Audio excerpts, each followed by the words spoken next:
Muy buenas noches, señoras, caballeros, bienvenidos al Gato al Agua. Como usted sabe, esta tarde ha fallecido, o al menos se ha dado a conocer el fallecimiento de la reina Isabel II de Inglaterra. Usted sabe que yo no soy muy de llorar por los reyes de Inglaterra, en fin, ¿qué se le va a hacer?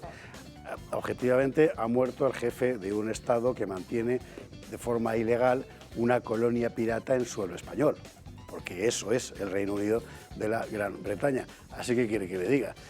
Si el Dios de los anglicanos funciona, que no lo sé, pues que Dios la tenga en su seno. De ella habrá que decir, no obstante, y a título personal, que el espectáculo de responsabilidad que ha dado en los últimos días es alucinante. Estaba anteayer, creo, recibiendo a la primera ministra, es decir, que y se ha retirado a morir. En fin, Isabel II, pues que descanse en paz. Aquí, por lo demás, no nos dejan descansar en paz. ¿Por qué? Por la cuestión de los precios. El follón que tiene montado el gobierno con el precio de las cosas es descomunal. Hoy hablaremos de esto, por supuesto. Pero ya que estamos, y así como en passant, ¿verdad? Alguien habrá en Moncloa que lo sepa. Yo le recordaría que la primera gran reflexión sobre la economía moderna, que es la de la Escuela de Salamanca, arranca precisamente de una reflexión sobre la formación de los precios. Cuando la gente que vendía, los castellanos que vendían paños en Flandes, ven que no pueden vender allí al mismo precio que compran aquí porque se arruinarían, y van a ver a Francisco de Vitoria y le dicen, ¿qué hacemos que estamos en pecado? Porque estamos vendiendo más caro. Bueno, a partir de ahí arranca una enorme reflexión que terminó, por cierto, con una perspectiva no crematística, es decir, no de lucro, sino moral. Moral, es muy importante. Y lo que los padres de Salamanca consideraron más moral era que los precios tenían que formarse de forma autónoma en el mercado por el intercambio entre un comprador y un vendedor sin intervención externa alguna, ni del poder, ni evidentemente de un consorcio de compradores o de vendedores. Eso era lo más moral en cuanto a los precios. Bueno, como no lo ha dicho nadie estos días, y aquí parece que todo el mundo ha inventado la pólvora antes de ayer, pues aquí lo contamos. Eso y alguna cosa más que tendremos que contar, pero antes el anuncio preferido de Alejo Vidal Cuadras.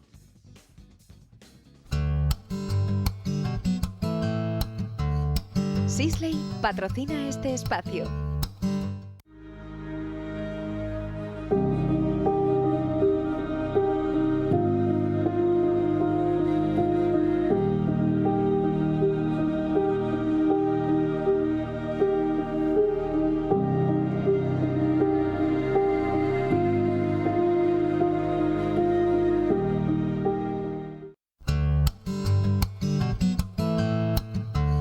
Sisley ha patrocinado este espacio.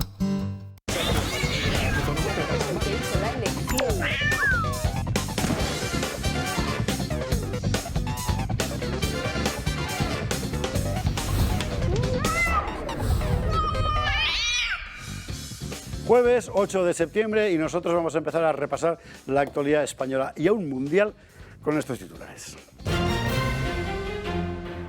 El Banco Central Europeo vuelve a subir los tipos de interés. Lo sube un 0,75% más. ¿Y esto qué significa?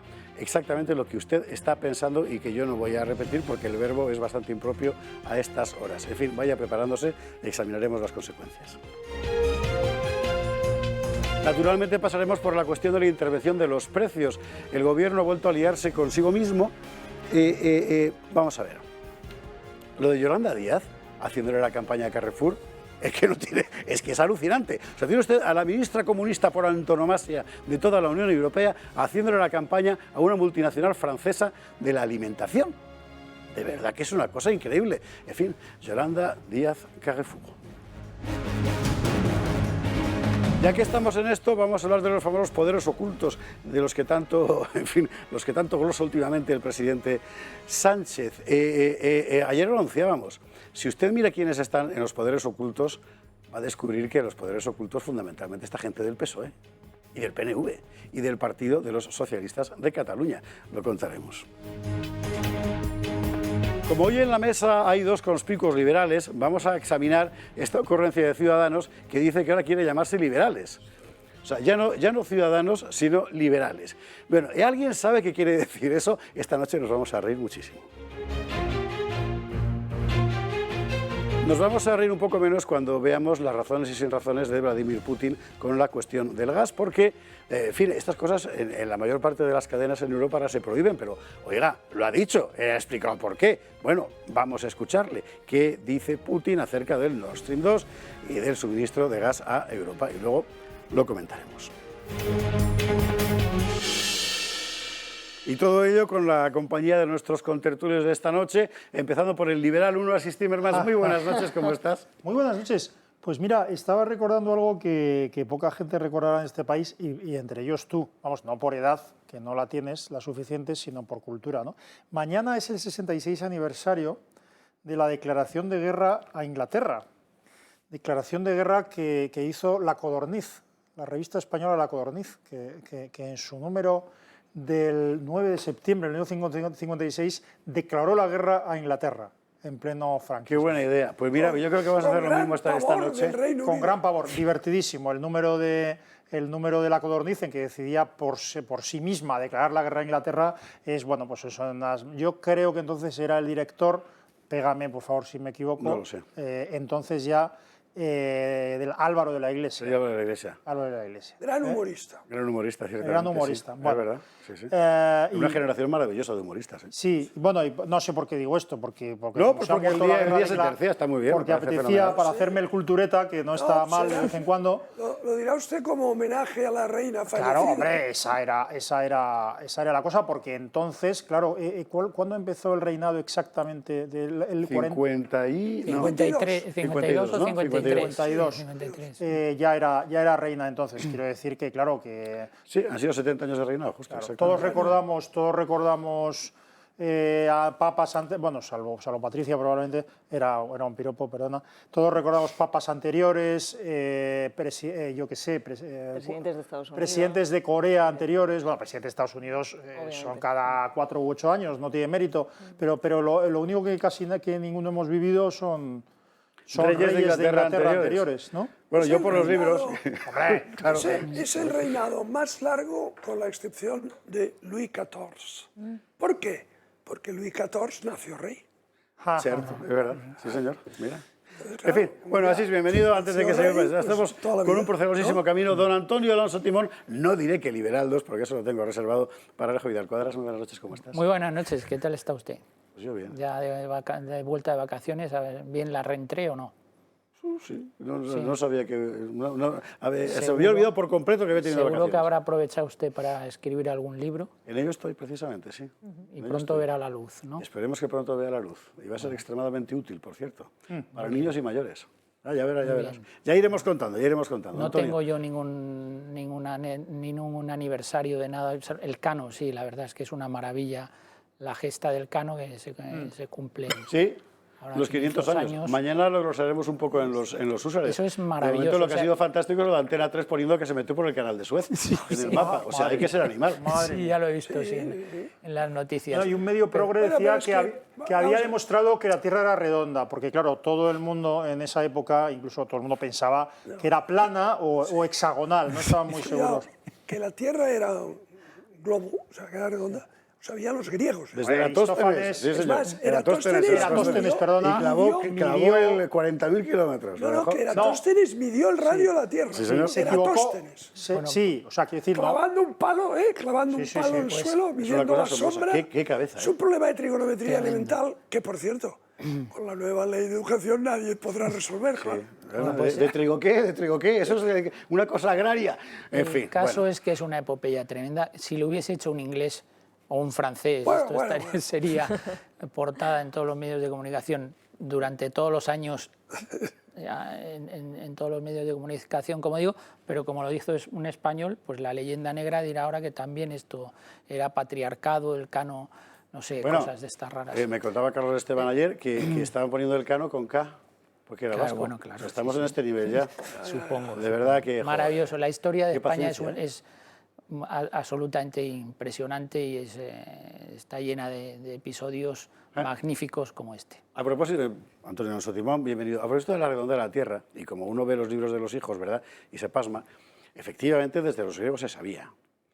Si a Colón le dicen que el viaje es imposible, no es porque la iglesia oscurantista pensara que la Tierra era plana, no, era precisamente porque todo el mundo sabía las medidas, gente culta, en fin, y por tanto sabían que después de una carabela navegando hacia Occidente y hasta que llegue a las Indias, de verdad la gente se muere por el camino. Claro, pero nadie sabía que había en medio un continente. Porque no sabían que estaba en medio de América. Ahí estamos. Entonces decían, no Digo hay barco que pueda hacer eso. Nuestro rey Sisebuto, en tiempos de los godos, que sea el siglo VII más o menos, le manda una carta a Alfonso X el Sabio explicándole que los eclipses no son cosa de superchería, como maldiciones, como cree el vulgo, sino que, como todo el mundo sabe, la Tierra es redonda, y no como un plato, sino más bien como una pelota, y describe órbitas elípticas y tal. Los visigodos, si es que de verdad, en fin. ¿Sabe usted de dónde viene la cuestión de que la Tierra era plana y todo eso? De que la gente creía... De una novela de Washington Irving, que están los norteamericanos como siempre tocando los perendengues. Pues de ahí viene. Y sorprendentemente se populariza hasta el punto de que en España los libros de texto sostienen que la gente pensaba que la Tierra era plana. Para que se fíe usted de los libros de texto. Bueno, va. Antonio, bienvenido. Doña Patricia Sanz, muy buenas noches. Hoy de la mesa, después de varios días de intervención como cronista política en El Gato y en otros programas de la cadena. Sí, ¿qué tal? Muy buenas noches, José Javier. Bueno, pues la verdad que encantada de estar aquí, sobre todo con la intensa semana que pese a la vuelta del curso político llevamos, la verdad, de actualidad política, y ya con, en fin, hemos puesto la guinda al pastel con, bueno, pues con la muerte de la reina de Inglaterra, bueno, que la verdad teníamos nuestras propias apuestas dentro de redacción, pensando si aguantaría hasta el lunes, si no, y bueno, pues al final ha tenido que ser hoy. Un placer estar aquí. Esa es la apuesta que me han ocultado en la redacción. Patricia, bienvenida. Y el Liberal 2 es Alejo Vidal Cuadras. Muy buenas noches una vez más, pero en fin, ya se ha intervenido reiteradas veces. No sé si... Usted utiliza el calificativo de liberal con un tono... peyorativo. No, él quería decir hostil. Vamos a ver. No llega a peyorativo, pero digamos... haciéndose el gracioso, ¿no? ¿Cómo que haciéndome el gracioso? Haciéndose el gracioso. Entonces, nosotros... ¿Ha sido ciudadano? Sí, yo, que somos caballeros bien educados, por supuesto, nunca nos meteremos con el conductor del programa, ¿verdad? Exacto, me parece bien. Y no le dedicaremos epítetos con tonillo irónico, ¿verdad? Ni siquiera cuando estén justificados. Pero algunos se nos ocurre. Ni siquiera cuando estén justificados. Que no lo vamos a hacer por respeto al conductor del programa. Sí. Usted ha empezado provocando a los británicos como de la codorniz, pero Patricia, doña Patricia, lo ha hecho más sutil. Ha venido con el color nacional de Irlanda, que es una forma de provocar también a los británicos. Qué ojo tiene. Pero bueno, en cualquier caso... el pistacho no es el color nacional. En cualquier caso, y para dejar claro lo de las etiquetas, yo siempre me he definido, como todo el mundo sabe, como un liberal conservador. Liberal-conservador. Se lo digo para su conocimiento. Lo sé sobradamente, y hay un libro de Alejo Vidal Cuadras, un viejo libro, en realidad un folleto, pero el folleto, no, perdóname, un libro chiquitín. Un opúsculo. Un opúsculo, Equigua. Hace años, ¿qué es de derecha? Se llamaba. ¿Qué es la derecha? ¿Qué es la derecha? Francamente recomendable, incluso si uno no está de acuerdo con Alejo, porque el libro es brillante, está muy bien expuesto todo, y bueno, y efectivamente el término liberal es un término muy ambiguo, lógicamente, porque es una corriente de pensamiento que tiene 300 y pico años, ¿no? En Estados Unidos, liberal es sinónimo de izquierdista, ¿no? Liberal, en cambio, en Europa, porque claro, el término liberal se rebautiza en España liberal, que significaba generoso, una persona que da cosas, se rebautiza en España en la Constitución. No, y en el siglo XIX los liberales son la fuerza de modernidad, de progreso, de acabar con los viejos regímenes. Pero, vamos a ver, el liberalismo tiene muchas connotaciones. Por ejemplo, hay un liberalismo económico que se refiere pues, al libre mercado, al libre comercio, a impuestos bajos, una intervención del Estado que no sea invasiva. Yo soy en ese sentido un liberal y yo creo que en esta mesa todos, salvo que el conductor del programa se nos descarríe, pero yo creo que todos estamos en esta línea. Después hay otras acepciones del liberalismo en el terreno, por ejemplo, de la moral, de las costumbres que hay ya. Yo digamos, me sitúo Y es muy interesante, mira, ya que una queréis, zona más ya que queréis conservadora, más templada, conservadora. ya que queréis sacar el tema, si te parece, Alex, vamos a cambiar el orden. Vámonos al tema que motiva este debate, que es la pretensión de Ciudadanos, por otra parte sostenida desde hace mucho tiempo, de pasar a llamarse ahora, es una propuesta que van a hacer, una propuesta formal, ya no Ciudadanos, sino liberales. Que es, creo que tenemos la información, ahí estamos, muchísimas gracias. Ellos quieren convertirse en eso, en liberales. Apuesta por cambiar su nombre a liberales y se abre al voto en urna en primarias. Y justamente esto que estaba tocando Alejo Vidal Quadras es lo más interesante de todo, porque Ciudadanos, desde el punto de vista de la política económica, es liberal según y cómo. Es más bien un partido socialdemócrata, o al menos eso decían ellos. Más bien socialdemócrata. Sí. Sí. Y desde el punto de vista de términos morales que estaba contando Alejo, el otro día era Edmundo Val quien definía precisamente lo liberal en términos de la autonomía moral plena del individuo, a propósito del asunto del aborto y el matrimonio homosexual, por ejemplo. Claro, y aquí es donde dice, bueno, liberal, exactamente en qué sentido. Sí, por eso se habla del liberal, el liberal progresista, el liberal conservador, entonces vienen todos los matices del liberal, ¿no? Pero es una operación de marketing y además de marketing han estudiado el mercado y dónde puedo tener hueco. O sea, esa palabra liberal no significa nada y seguramente lo que va es a perjudicar sencillamente al propio término liberalismo. Y por cierto, el matrimonio, o sea, la institución del matrimonio como tal no tiene nada que ver con la moral.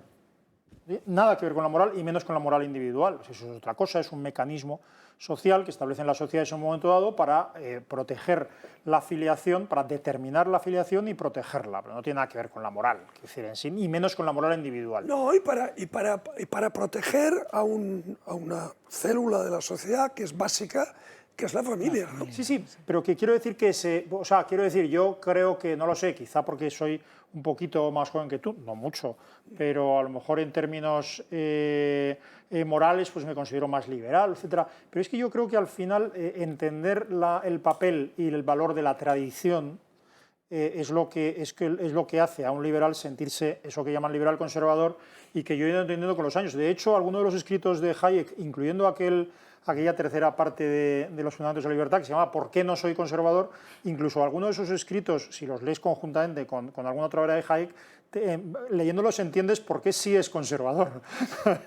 Quiero decir, por qué entiende el valor de la tradición. Sí, pero cuando él escribe ¿Por qué no soy conservador?, en el fondo es que es un juego de términos, es decir, todo depende cómo definas, es, ¿no?, un trampantojo permanente. Los términos. Es una petición de principio. Entonces, es paradójico que él diga eso, ¿no?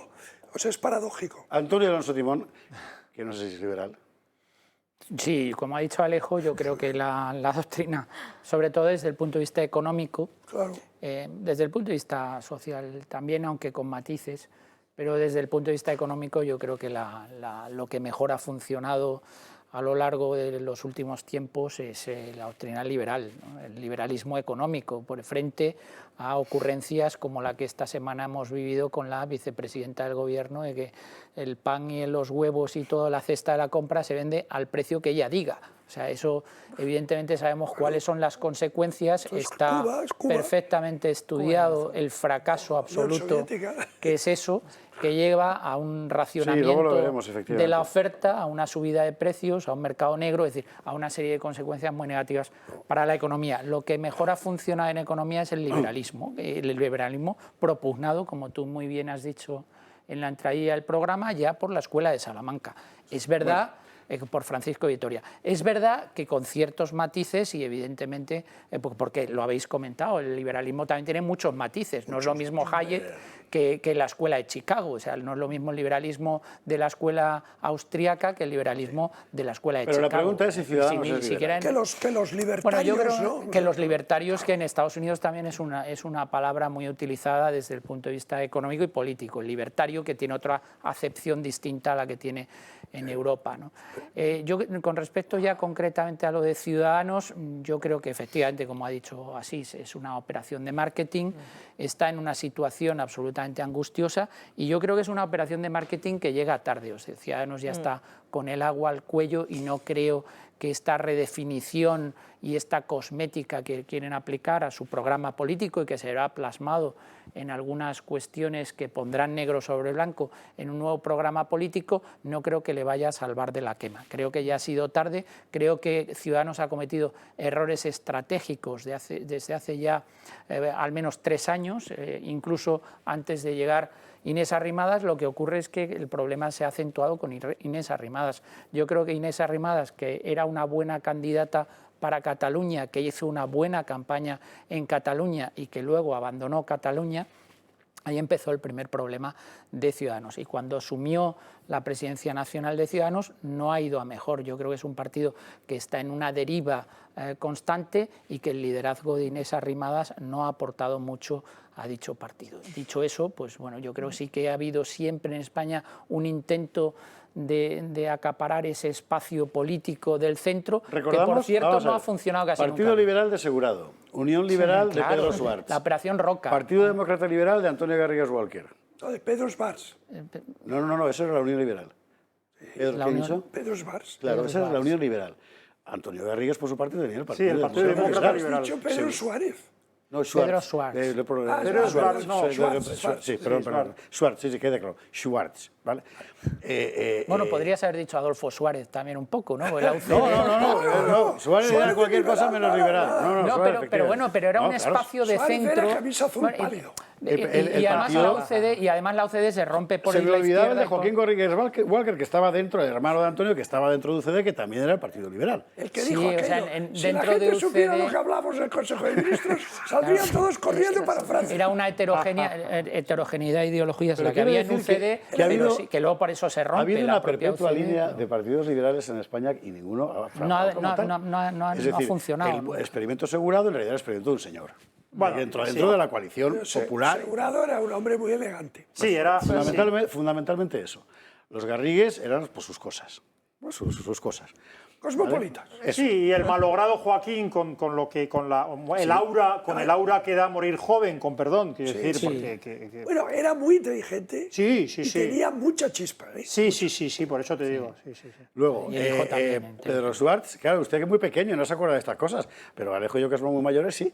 Es el que entra con Alzaga en la operación aquella de cuando Fraga mete AP, PDP, Huele. Huele era la Unión Liberal de Pedro Schwartz. Nunca ha funcionado en realidad España ninguno, eso. sí, siempre han sido clubes de notables. Los clubes liberales de Fontana y compañía, esta parte ya te toca más personalmente además, porque mucha gente de círculos que luego hemos conocido en el primer gobierno de Aznar, por ejemplo, procedían de ahí. Pero ¿ves cómo lo de liberal es un término que es muy poliédrico? Porque el liberalismo de don Antonio Fontán no tiene nada que ver con el de Pedro Schwartz. Nada. ¿Entiendes? O sea, que al final este cambio de nombre para mí es la constatación de un funeral, ¿no? Es decir, que ellos ya, cuando tú cambias el nombre, lo puedes hacer en 2 situaciones. Si estás creciendo mucho, el cambio de AP a PP, por ejemplo, ¿no?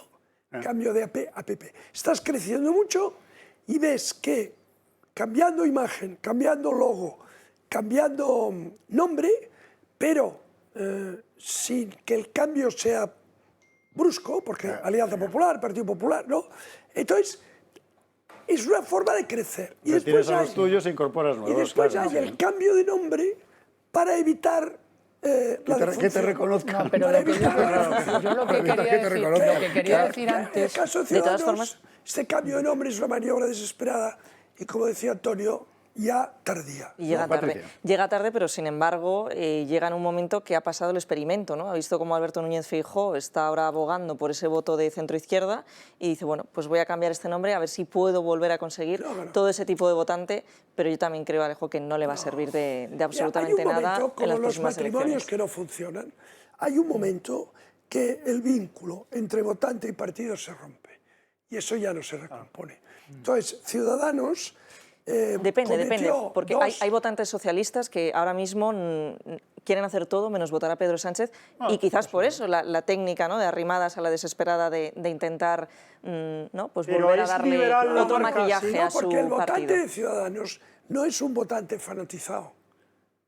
ideologizado de manera rígida. Pues eso es tan difícil ese espacio votante socialista, hay votantes socialistas que tampoco lo son. No, pero y pueden encontrar su hueco en Ciudadanos. Pero yo estoy de acuerdo con Patricia, o sea, lo que dice Patricia es verdad que hay un votante socialista que puede discrepar, no discrepar, sino que puede, en fin, no aguantar a un Pedro Sánchez con todo lo que supone. Lo que pasa es que lo que discrepo yo es que precisamente a ese votante socialista una etiqueta como la de los liberales le vaya a llevar. Yo creo que depende también mucho del tramo de edad del votante, ¿no? Porque a lo mejor un votante joven socialista, por encima de su cadáver, vota a Alberto Núñez Feijóo, mucho menos a Santiago Abascal, pero sin embargo tiene mayor cabida en el organizador. Soy socialista, fuerte liberal. El organizador del golpe de Estado del 34 dijo, soy socialista, fuerte liberal. Bueno, pero eso son las mayores tonterías que se han dicho en la política. Eso lo dijo Prieto a punto de cumplirse 100 años de la matanza de frailes que organizan los liberales en Madrid, cosa que hay que recordar también. O sea, que aquí liberales hay para todos. Lo ves, hay otro tipo de liberal que es el que mata a unos cuantos frailes, pero Alejo y yo no estamos en esto. Ciudadanos, no hay que olvidar su génesis. Ciudadanos nace por el hueco que deja el PP en Cataluña, que renuncia a la batalla a las ideas y se repliega. Que ahora le ha ganado entonces Vox. Aparece un hueco y un grupo de intelectuales, profesores, periodistas, académicos, escritores, todos más bien socialdemócratas, más bien, o acratillas, o sea, ¿sabes? Sí, acratillas de estos listos simpáticos. Estos forman un núcleo generador y redactan un manifiesto. Y este manifiesto, que es un manifiesto básicamente de reclamación, de reivindicación de la ciudadanía. Es decir, de la ciudadanía. ¿Frente a quién? Al nacionalismo excluyente, totalitario y opresor que ya en ese momento empezaba a enseñar la patita. Y entonces son gente, más bien, algunos venían del PSC, otros... O sea, era gente así. Entonces, estos, cuando crean el partido era, en su ideario y definido en su manifiesto y tal, una mezcla de socialdemocracia y liberalismo. Pero es que eso, fíjate que... Y por cierto, un programa muy económico, que también es como se vendió más allá del nacionalismo. Quitan la etiqueta socialdemócrata en un congreso. ¿Por qué? Y hay un gran follón. Y se enfrentan dos corrientes dentro y al final queda como simplemente liberal. Pero con el mismo nombre, Ciudadanos. Pero fíjate, Alejo... Y el nombre Ciudadanos, a la hora de recoger un posible voto del PSOE descontento, es mejor la etiqueta de Ciudadanos que la de liberales. Pero fíjate que yo por lo que decía antes, y asimilaba a Suárez, por supuesto sé que Suárez no era liberal, pero lo que decía, el espacio político que ha tratado de abarcar Ciudadanos es el que comprende entre el Partido Socialista y el Partido Popular, es decir, un espacio que podríamos denominar un espacio de centro. Lo que pasa es que eso tiene dos problemas fundamentales, que es lo mismo que le pasó a UCD en buena medida y por donde acabó UCD. ¿Cuál es el problema? Un problema externo, que el votante no es fiel, como muy bien habéis dicho. El fanático, el votante de Ciudadanos, como el votante de UCD, en su momento no era un votante fiel. A UCD se le votaba fundamentalmente porque Suárez era muy guapo, entre otras cosas. Y Sánchez antes de que gobernara. Bueno, estoy simplificando, pero quiero decir...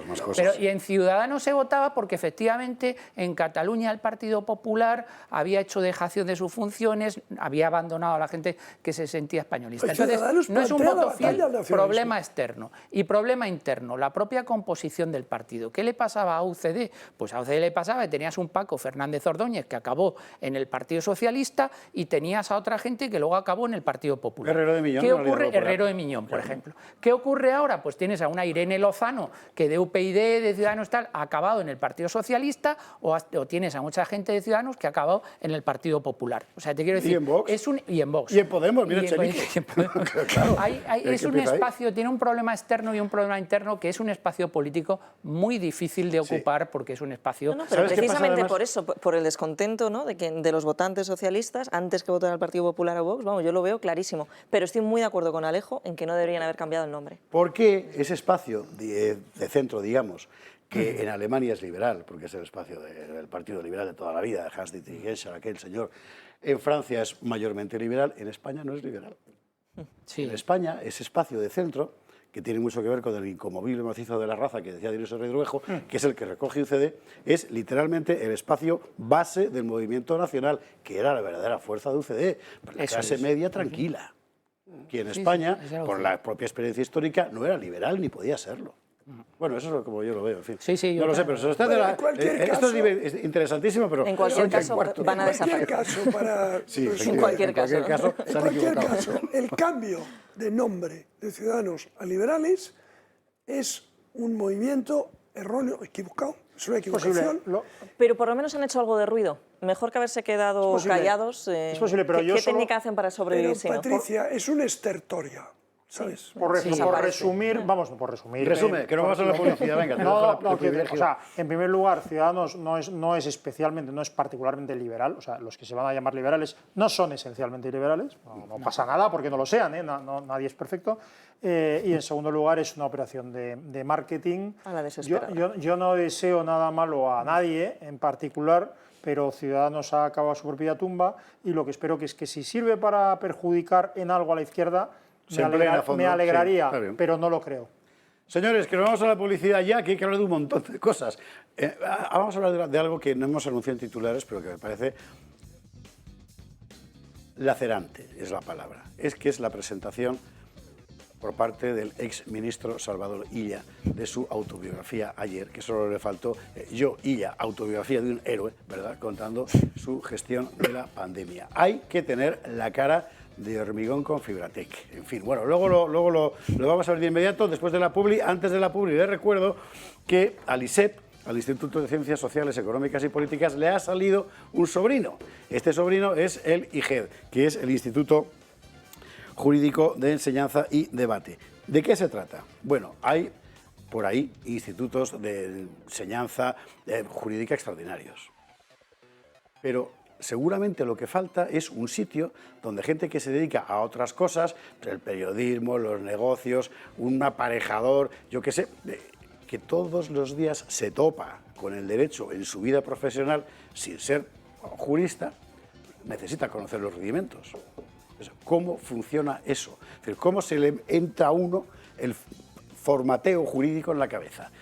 Es muy complicado. Para la gente como Patricia, que es de derecho y tal, no, pero para los que no somos, o sea, para los legos, es fundamental. Por eso ISEP ha abierto este curso en el IGED. Es un curso tanto presencial como telemático, pero las plazas son limitadas. Se habla de todo. Es decir, mire, le voy a enumerar. Sociedades de capital, propiedad industrial, propiedad intelectual, derecho civil, derecho político, derecho de competencia, concursal, penal, administrativo, tributario. Bueno, todos los días todos nos encontramos con algo que tiene que ver con esto sin ser profesionales del derecho. ¿Cómo orientarnos en la jungla? Esto sirve precisamente para eso. Va a ser todos los martes, desde el 20 de septiembre hasta el 13 de diciembre. Y anímese, porque nadie más sabe enseñar estas cosas. Bueno, publi y a la vuelta, cosas a las que no hay derecho, lo de ella.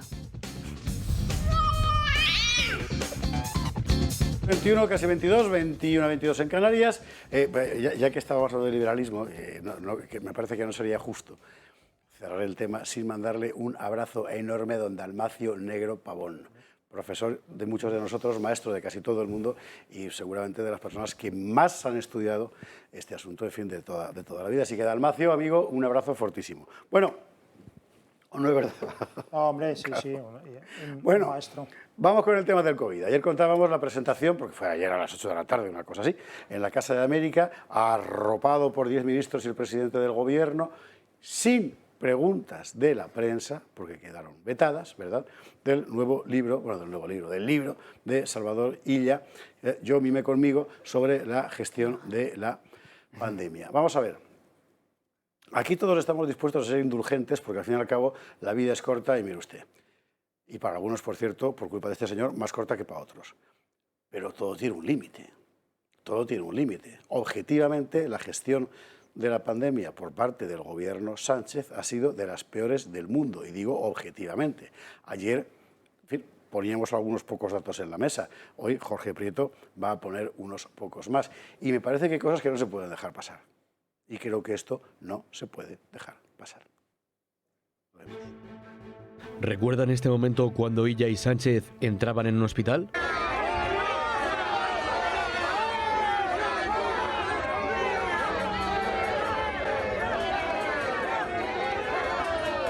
El presidente del gobierno, acompañado nada más y nada menos que de 10 ministros, ha arropado a Salvador Illa en la presentación de su libro El año de la pandemia. Un homenaje algo vergonzoso al ser una persona que estaba en la cabeza cuando sucesos como estos sucedieron. España fue uno de los países con mayor número de muertos por el COVID, además de los que recibió más daño en la economía por la gestión gubernamental de la pandemia. Un país donde el jefe de prevención de riesgos laborales de la Policía Nacional advirtió del peligro del COVID en enero y que poco después el gobierno cesó. Un presidente que puso como responsable a una persona que vaticinó esto y todavía sigue en su puesto. Lo cierto es que la incidencia de la gripe es muy superior a la que pueda tener el coronavirus, por lo tanto, aunque puede aparecer algún caso, eso es obvio y todos lo sabemos y se ha dicho repetidamente, lo cierto es que la probabilidad de que todas esas posibles señales de riesgo sean positivas es muy bajo. Varios países habían echado el cierre y el gobierno, teniendo constancia de la gravedad del asunto, se negó por la celebración de una manifestación feminista.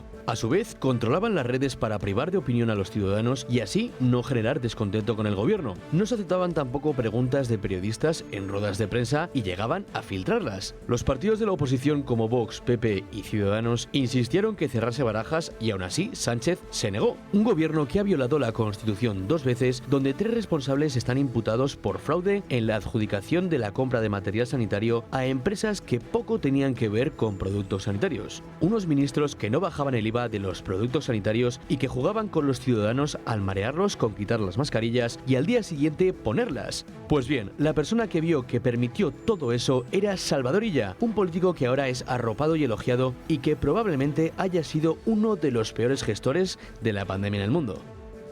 Y qué cortitos nos hemos quedado. Porque sería, en fin, para seis horas. Bueno, en fin, aquí lo hemos seguido durante, yo creo, toda España, durante 2 años día a día, es decir.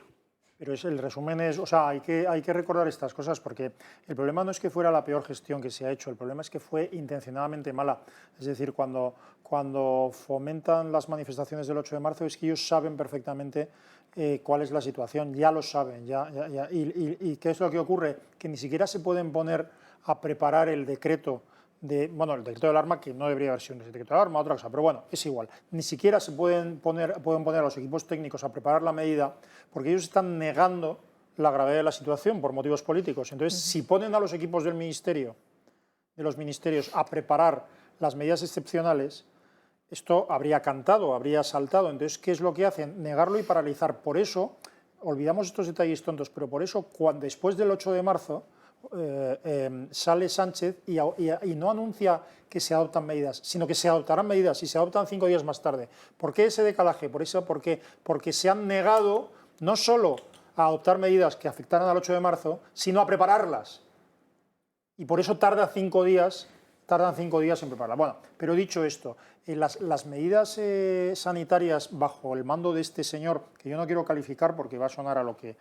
En fin, a cualquier cosa, las medidas sanitarias en Madrid es que las adoptó un publicista. Es que Iván Redondo decidió personalmente si se aceptaba o no se aceptaba las medidas de Madrid. Iván Redondo, o sea, quiero decir, no se tomaron medidas por criterios médicos, sino por criterios absolutamente políticos y con la obsesión, además, de cargarse a Madrid. Y eso ha supuesto miles y miles y miles de muertos. No estamos hablando de que se supiera, de que no todo esto habría mucho que decir.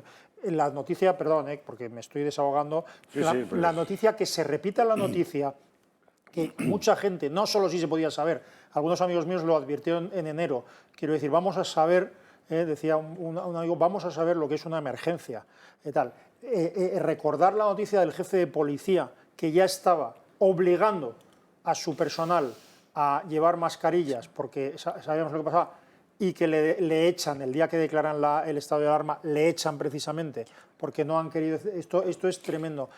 Perdón, Patricia, es que puedes... No te quiero interrumpir, y es que además es que puestos a buscar responsabilidades, también no nos podemos olvidar, aparte de esta gran crónica que ha preparado Jorge, de otro gran responsable. Hace 2 años y medio salió el ministro de Sanidad anunciando que Pablo Iglesias, hoy en día tampoco en política, pues se iba a encargar de la gestión de las residencias de ancianos, y hoy en estos centros faltan, según los datos más bajos, porque luego los hay muchos más, porque algunos muertos por COVID, en fin, se confundieron con muerte natural, etcétera. Hay más de 30.000 ausencias en las residencias de ancianos y no podemos señalar directamente porque no tenemos cómo demostrarlo, pero otro gran culpable de esta mala gestión por parte del Gobierno fue también Pablo Iglesias. Pero lo que llama la atención es que, estando todo el mundo que hace un análisis objetivo de cómo se llevó el asunto del COVID en España,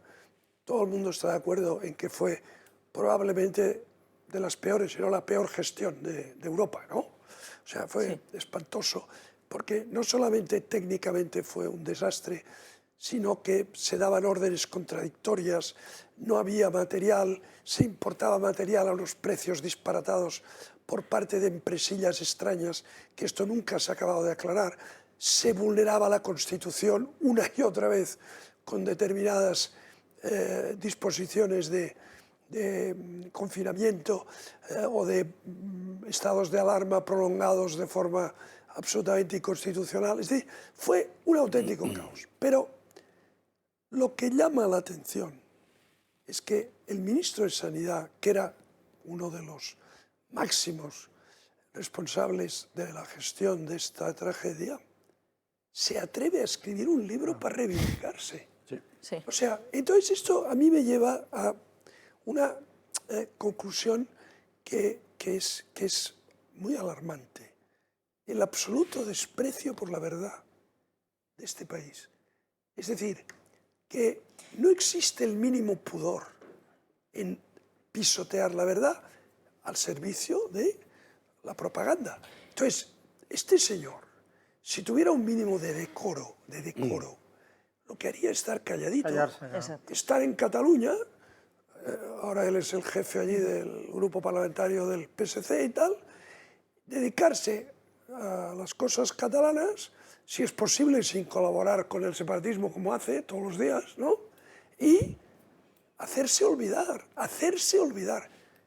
No, escribe un libro, o le escriben, no sé, un libro, y lo presenta bombo y platillo, reivindicando una de las peores gestiones que hubo en Europa de la pandemia. Entonces, esto a mí me demuestra que nuestro querido país está en un estado de degradación, de desnortamiento, de despiste ya absolutamente, casi te diré que irreparable, ¿no? O sea, ¿cómo se atreve a escribir un libro sobre algo que le debería cubrir de oprobio? O sea, no sé, hace un libro y lo presenta con el presidente de gobierno y no sé cuántos ministros.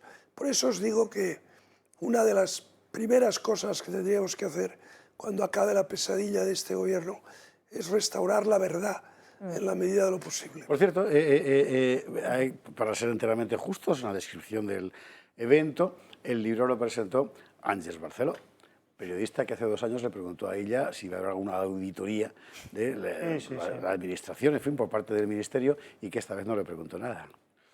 Antonio. Por ahí no hubo preguntas, dices en el libro. No, es que ella era la presentadora del acto, en fin. Bueno, yo de la gestión de la pandemia ya hemos hablado mucho aquí. Yo lo he puesto por escrito en capítulos de libro, en revistas especializadas, criticando desde el punto de vista jurídico la gestión de la pandemia. Yo creo que el resumen que se ha hecho en el vídeo que hemos visto es bastante significativo de cómo se ha producido bajo el mando y siendo ministro de Sanidad esta persona.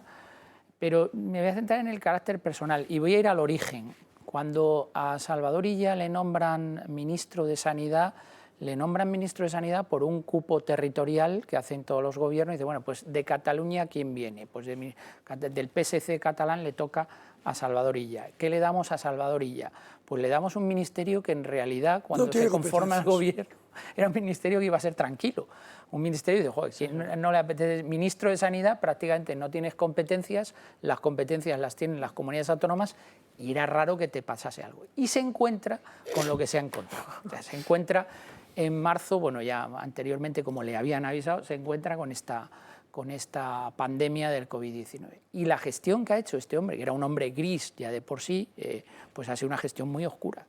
Una gestión muy oscura desde el punto de vista jurídico y una gestión muy poco eficaz desde el punto de vista sanitario y desde el punto de vista social. Como se ha comentado aquí, España tiene el mayor porcentaje de mortalidad de la pandemia dentro de los países occidentales. Y otra cosa muy importante que también se ha apuntado. Todavía está por esclarecer el procedimiento de adjudicación de esos contratos que se hicieron por el procedimiento de emergencia sin publicidad a determinadas empresas bastante sospechosas, casi tan sospechosas como la elección de la persona que le hace la pregunta el lunes en Moncloa al presidente del Gobierno acerca de los derechos laborales de las trabajadoras del hogar. Que, hombre, es mucha casualidad, ¿no?, lo de la pregunta. Pues, hombre, esas empresas a las que se les adjudica esos contratos de suministro de material sanitario también parecía bastante sospechoso. En definitiva, una persona que iba a pasar desapercibida, que su propio perfil personal y político es un perfil muy gris y muy oscuro, pues al final acabó convirtiéndose en un mal gestor de la pandemia. Y como muy bien dice Alejo, lo que sorprende es que ahora saque un libro. A lo mejor saca el libro con la intención de que nadie lo lea. ¿Quién fue aquel que dijo, Azaña, si quieres que en España no se sepa algo, escríbelo, ponlo en un libro? Pues a lo mejor y me consiguió. De hecho, no haya leído Azaña, lamentablemente, porque si lo hubieran leído la gente pensaría otra cosa sobre Azaña. En fin, Patricia, ibas a decir. Sí, ¿no? Y bueno, ha seguido el ejemplo de Pablo Iglesias, aunque él en su libro, ¿no?, de Pablo Iglesias habla más del escarnio público que recibió, el mismo que él, por cierto, había practicado contra la clase política cuando no estaba en ella, también le dedica cierto capítulo a hablar sobre la gestión de la pandemia, lo difícil que fue, etcétera, etcétera, y lo bien que dentro de sus posibilidades y responsabilidades lo hizo. Pues mira, no, esa pseudo verdad, la verdad está bien leerlo para ver que esta gente miente sistemáticamente y que, como decía Alejo, se produjo un secuestro de la verdad, pero yo diría que exclusivamente por parte de la clase política en el 2020, porque lo que fueron los medios de comunicación, en fin, la información que le llegaba eran por las agencias informativas, poquito más podían dar, teníamos al presidente en prime time día sí, día también, a lo presidente, en fin, fue un año muy complicado de manera informativa y que los medios de comunicación pues hicieron lo que siempre han sabido hacer, ¿no?, que es seguir la mano de quienes financian. ¿Cuánto me alegra discrepar de Patricia en este punto, como en tantos otros? Porque los medios de comunicación fueron apuntados, recuerde usted, con una importante cantidad de millones particulares. Por eso a eso me las refiero. grandes cadenas de televisión para que estuvieran calladitas y para que obedecieran y nada de política. Una de las características... Intentaron, en redes sociales se intentó bastante. Una de las características más decepcionantes de nuestra degradada democracia en España es la sumisión lanar de la prensa al poder.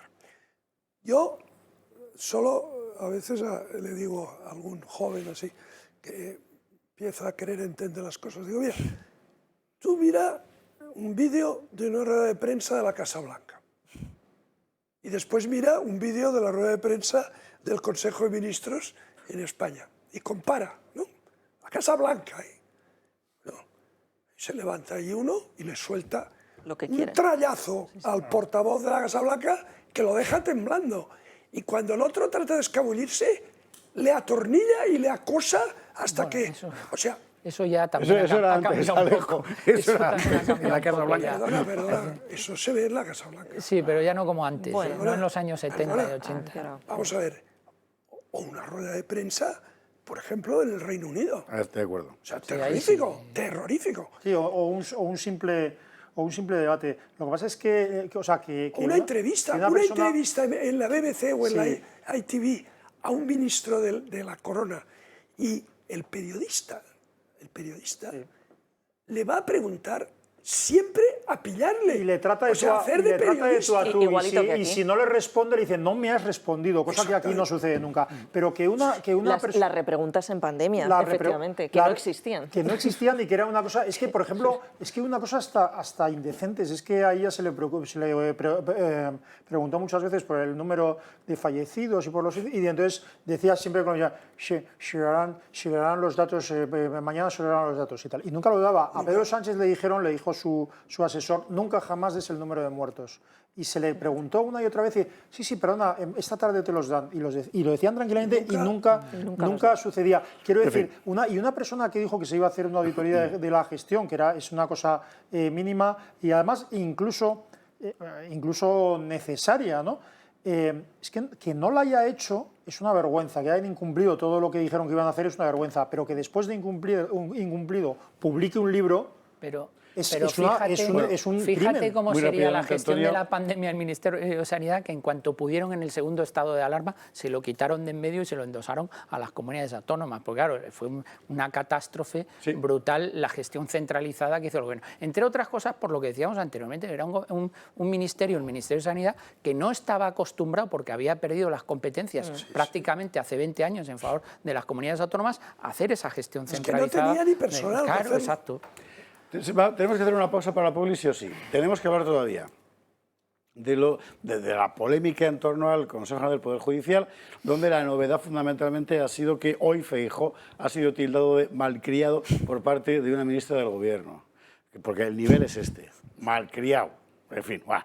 Hemos de hablar de los poderes famosos de Sánchez, que hemos averiguado ya algunos de ellos, los poderes ocultos y misteriosos, y luego del follón económico del día, entre la subida de tipos y el zurriburri en torno a la limitación de precios. Así que si le parece, como luego tenemos a las 11 una conexión con José Antonio Bizner de Negocios TV, que ha estado hoy en el Banco Central Europeo para que nos cuente lo que pasó allí, vamos a hacer una nanopausa publicitaria y a la vuelta empezamos con todo eso y alguna cosa más.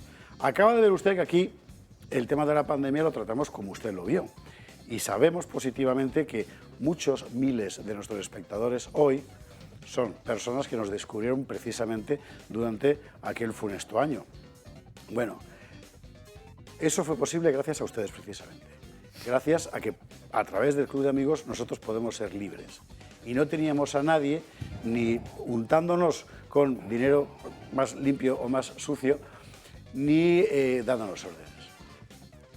Eso es el Club de Amigos, sirve para eso y para que usted tenga su propia televisión, como ese señor que salía ahí recibiendo a Sánchez en la Casa de América. Llame ya, 916162464, porque hoy más que nunca, precisamente por lo que decía Alejo, por la búsqueda honesta de la verdad, es imprescindible un canal de televisión como este. Vámonos a la publi y a la vuelta todo lo dicho.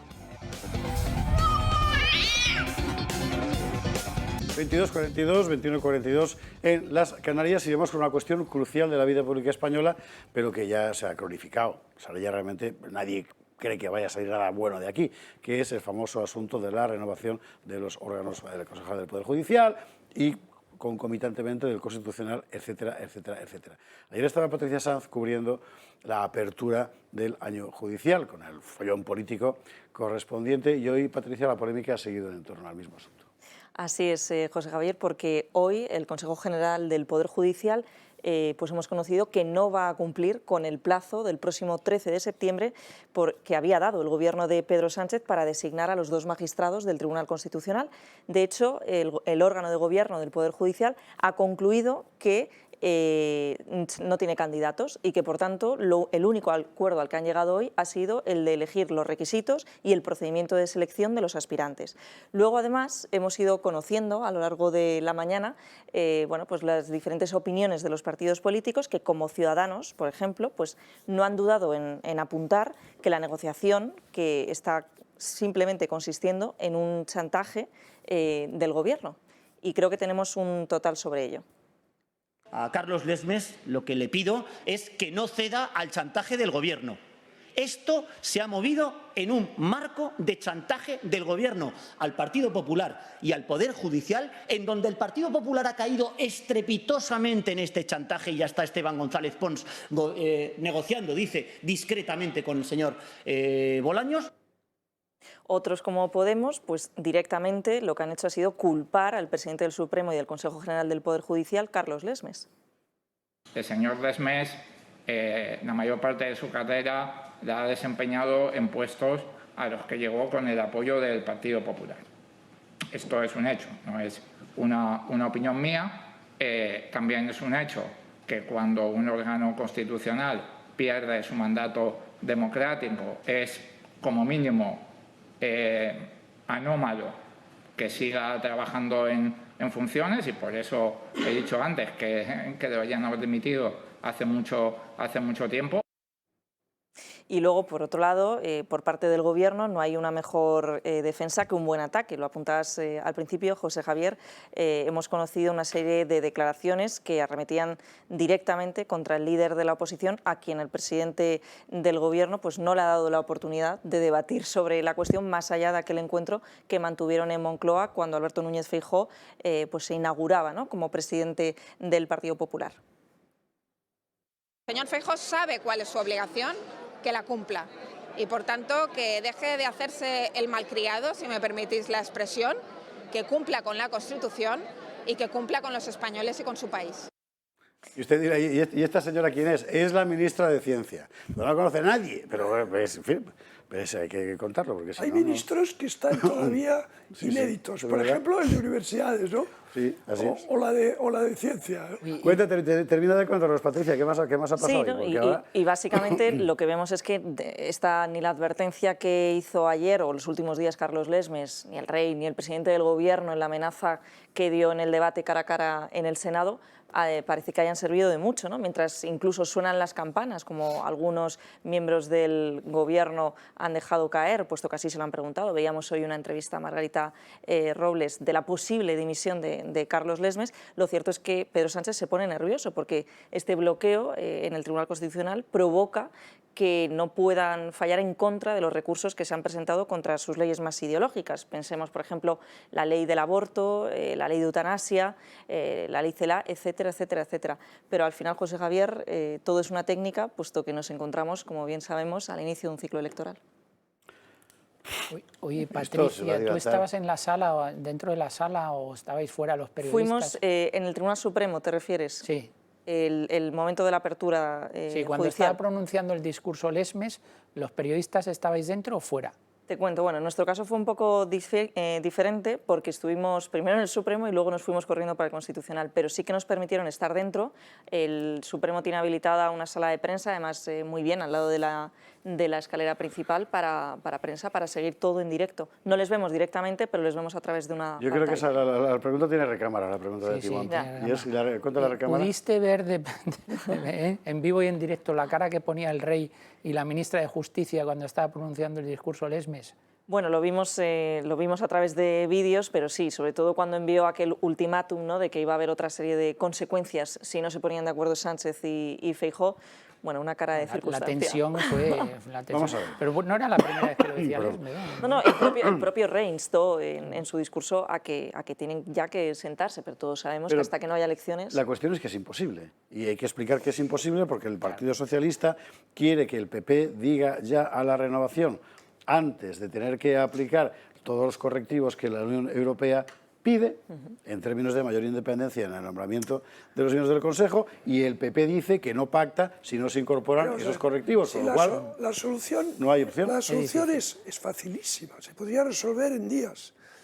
Vamos a ver, el Partido Socialista se compromete formalmente por escrito, de manera solemne e inequívoca, a que va a cambiar la forma de elección de los vocales del Consejo General del Poder Judicial, de acuerdo con las recomendaciones europeas y las recomendaciones de los principios lógicos del derecho, volviendo a la situación anterior, como mínimo, de la ley. Que eso es facilísimo. Del cambio de 1985. Y una vez adquirido este compromiso, solemne y tal, entonces se pacta. Con Bildu, otra vez. No, perdona, se pacta entre el PP y el PSOE, sin Bildu, entre el PP y el PSOE, unos nombres de juristas que todo el mundo reconozca como gente de prestigio, como gente profesional, como gente seria, preparada y tal, y con unas carreras impecables, y se acaba la historia. Pero en eso estamos todos de acuerdo. Que el gobierno está empeñado en controlar el Tribunal Constitucional y está empeñado en impedir que el Consejo General del Poder Judicial siga siendo de mayoría conservadora. Y entonces, por supuesto, se niega a cualquier tipo de reforma.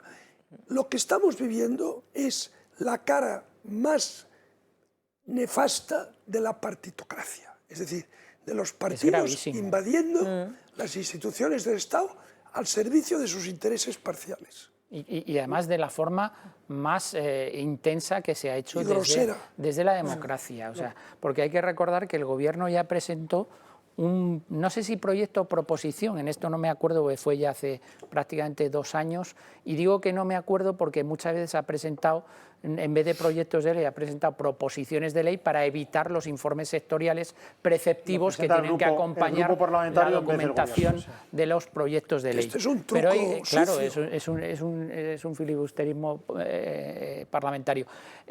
Pero claro, lo que quiere efectivamente el Gobierno, Alejo, mira a ver si va a ser la ministra de Justicia o va a ser alguien. Entonces, lo que quiere el Gobierno efectivamente es invadir la independencia del Poder Judicial, controlar el Tribunal Constitucional, precisamente cuando ha habido varias sentencias del Tribunal Constitucional que no le han sido muy favorables. Imaginaos cómo debe estar el presidente del Gobierno conociéndole con eso, pero es gravísimo porque incluso se han atrevido a quitarle las competencias al Consejo General del Poder Judicial y luego devolvérselas, pero a los solos efectos de nombrar los dos magistrados del Tribunal Constitucional. Ellos lo quieren todo. Con lo cual está paralizado, pero es que el nombramiento de muchísimos jueces, presidentes de sala, magistrados, etcétera, etcétera, está paralizado. Pero hay una cosa muy grave, que es que lo que ha sucedido es una forma de que se asfixie la justicia en un plazo muy breve. Y entonces esa situación, además de la forma de elección, esa situación es tan grave que ahí sí que se debería estar haciendo una sentada absoluta los miembros de la oposición en Europa y en todo el mundo, porque es que un gobierno es como si hubieran hecho un cerco y os vais a morir de sed y de hambre. Eso es lo que ha hecho el Gobierno con la justicia, y ante eso no te puedes quedar callado. No te puedes quedar callado. Y ahí es donde el PP tiene un problema. Y ahí es donde el PP no ha dado esa batalla. Que sepa usted, para resumir, que el PP en el pecado lleva la penitencia, porque por haberse prestado, y la culpa efectivamente es de Esteban González Pons y compañía, hace tiempo, ¿verdad? Hace unos, en fin, antes de la era Feijóo, y que pero sabemos a cambio de que ahora, papeles de Moncloa, etcétera, etcétera. Y que Feijóo, esto está en la actitud que está tomando ahora, tiene razón. Eso es así, ya veremos lo que pasa. En fin. El paralizar, o sea, el impedir que el Consejo General del Poder Judicial, que por muy prorrogado que esté, está en funciones, y sus funciones son precisamente cubrir las vacantes. Exactamente. Pues se las quita. Entonces, eso está recurrido al Constitucional. Bueno, a ver cuándo se al Constitucional, cuya celeridad es bien conocida. Yo me quedo, lo ha explicado muy bien así, yo me quedo diciendo el cerco este, que es verdad, es bastante... es Vox. Un cerco romantino el que están haciendo. Bueno, pues es lo que Abascal tiene razón cuando dice que Feijóo, si cede, va a darle... Aire no, le va a dar, vamos, gas mostaza a Sánchez. Y luego hay una cosa que pasó por alto el otro día en el Senado, en el cara a cara entre Feijóo y Pedro Sánchez, yo me quedé alucinando, la verdad, que fue cuando, pues en fin, rompió el pacto de caballeros y dijo una conversación, lo dijo en alto durante su discurso, parte de la conversación que había mantenido con Feijóo, y le dijo, oiga, que usted y yo nos reunimos cuando cambió el liderazgo de su partido y usted vio que habíamos llegado ya a un pacto, es decir, ¿no? Lo hizo público algo que había hablado en privado con Feijóo. Bueno, sí, es que viendo ese tipo de cosas es normal que no lleguen a ningún acuerdo. Patricia, lo mejor de esa comparecencia del presidente del Gobierno es cuando le dice a Feijóo, les dice, y usted miente y no se le mueve los culos. Y ya se ríe todo el mundo. Eso fue la risa de la cámara. Eso fue lo mejor. Una de las cosas que más llamaron la atención de ese discurso, precisamente, que estaba mencionando Antonio Nelson Timón, que es el del otro día en el Senado, fue la reiterada alusión del presidente del Gobierno a los poderes ocultos que mueven la derecha mediática, las terminales, como dice, ¿verdad? Mediáticas de los poderes financieros, a Feijóo que le han subido al pavés, bueno, abiertamente además se ha hablado, que es una cosa realmente alucinante. Y, hombre, nosotros aquí quisimos recordar que hasta hace muy poquito tiempo, quien estaba subido al pavés de los grandes poderes económicos y financieros en España era precisamente Pedro Sánchez, cuyo ascenso político es incomprensible sin el respaldo implícito y explícito de los grandes nombres de la pasta nacional. Aún más, en esas misteriosas empresas de poderes ocultos, etcétera, de los que tanto reprueba, es que están llenas de socialistas. Todas. En fin, Borja García ha hecho una investigación y nos va a contar lo que le da tiempo a meter en un vídeo, porque daría para un documental. Vamos a verlo. De un tiempo a esta parte, el discurso del Partido Socialista ha girado en torno al supuesto ataque a los poderes económicos del país y a los medios de comunicación de los que se pone en duda su independencia, dando a entender que son un tentáculo más al servicio del capital. Este no es un gobierno cómodo, es un gobierno muy incómodo para determinados poderes económicos que tienen sus terminales, tanto políticas como mediáticas. Pero lejos de quedar ahí, Pedro Sánchez también ha arremetido contra la oposición con el mismo argumentario. Las grandes empresas energéticas llevan de la mano al Partido Popular y a la derecha mediática. Sin embargo, como suele ser habitual en este gobierno, una cosa es lo que dice y otra muy distinta lo que pasa en realidad. Así, el 3 de octubre de 2021 conocíamos quién iba a ser el nuevo vicepresidente de Iberdrola, nada más y nada menos que Antonio Miguel Carmona, diputado regional, concejal y candidato a alcalde del Ayuntamiento de Madrid por el PSOE. Pero la cosa no queda aquí y Elena Salgado Méndez, exministra de Sanidad, exministra de Economía y Hacienda y exvicepresidente del Gobierno, fichó como consejera de la filial de Endesa en Chile. Otra de las grandes eléctricas, Enagás, no fichó uno, sino dos exministros socialistas. Nos referimos, como no, a José Blanco y José Montilla. Otro caso muy conocido fue el de Jordi Sevilla, que pasó de ser ministro y diputado socialista a presidente de Red Eléctrica de 2018 a 2020. Casualidades de la vida, a Jordi Sevilla le sucedió Beatriz Corredor, también ministra del PSOE, quien ostenta la presidencia de Red Eléctrica desde entonces. Otros dos casos muy sonados de políticos socialistas que acabaron en grandes empresas eléctricas fueron el de Pedro Solbes, que se embolsó más de 400.000 euros como consejero de Enel, filial de Endesa en Italia, o el de Narcís Serra, que pasó de ser ministro a consejero de Endesa entre 2009 y 2011. Y la lista podría continuar horas, así que cuando vemos al presidente hablar de esta manera... Es que usted no olvida quién le puso ahí. Las grandes empresas energéticas, las grandes corporaciones de este país. Parece estar hablando consigo mismo. Asistirme mal, está indignado. No. Exteriorízalo.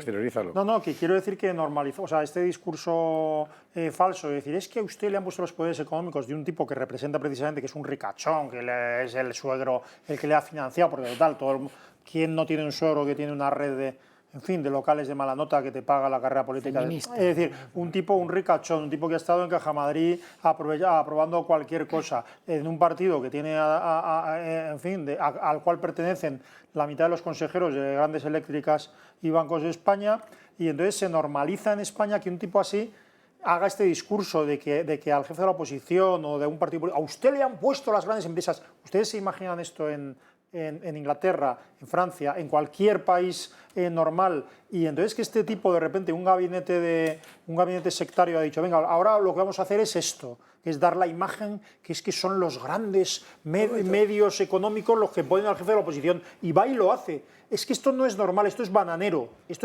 No, pero te diré una cosa, estamos en eso. El acusar a Feijóo, a Feijóo se le puede reprochar otras cosas, pero acusar a Feijóo de que ahí le han puesto los grandes poderes económicos no tiene pies ni cabeza. Claro, no tiene pies ni cabeza. Pies sí tiene. ¿Eh? Pies sí tiene. Ya, pero que es un absurdo, vamos. O sea, Sí, pero es lo que dice... Cuando doña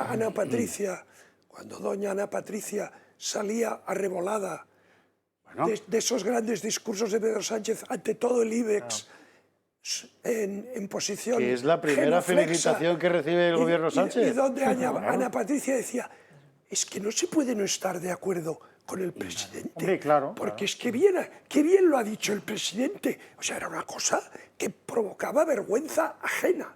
Bueno, es que los ricachones... Acusa a Feijóo que... Claro. Es que los ricachones en España, la mayor parte de los ricachones en España, esto hay que decirlo, la mayor parte de los ricachones en España son estatalistas. Yo no voy a decir ya que sean socialistas, son estatalistas. ¿Por qué? Porque la mayor parte de las grandes fortunas en España viene de su relación con las administraciones públicas. Es decir, que son las constructoras que dependen de la obra pública, etcétera, etcétera. Entonces, los ricachones en España, y esto sí que es demagogia, estoy haciendo demagogia, estoy simplificando, los ricachones en España son estatalistas. A partir de ahí ya hablamos en serio. Es que fuera del Estado hace mucho frío. Amancio Ortega no. Amancio Ortega puede ser de derechas, de izquierdas, medio pensionista. No sé lo que es y me es igual. Pero Amancio Ortega... No, pero hay algunos empresarios en España ejemplares. Sí. Que, ni Juan Roch. Por ejemplo, me lo has quitado de la boca. Claro. Estamos todos pensando. Juan Roch, no, o sea, pero estos son empresarios ejemplares. Porque partiendo de poco han construido imperios y han dado trabajo a miles y miles de personas. Y han subido el salario cuando nadie más lo hacía. Han creado riqueza y se preocupan por sus trabajadores. Han aguantado a los trabajadores en momentos muy difíciles.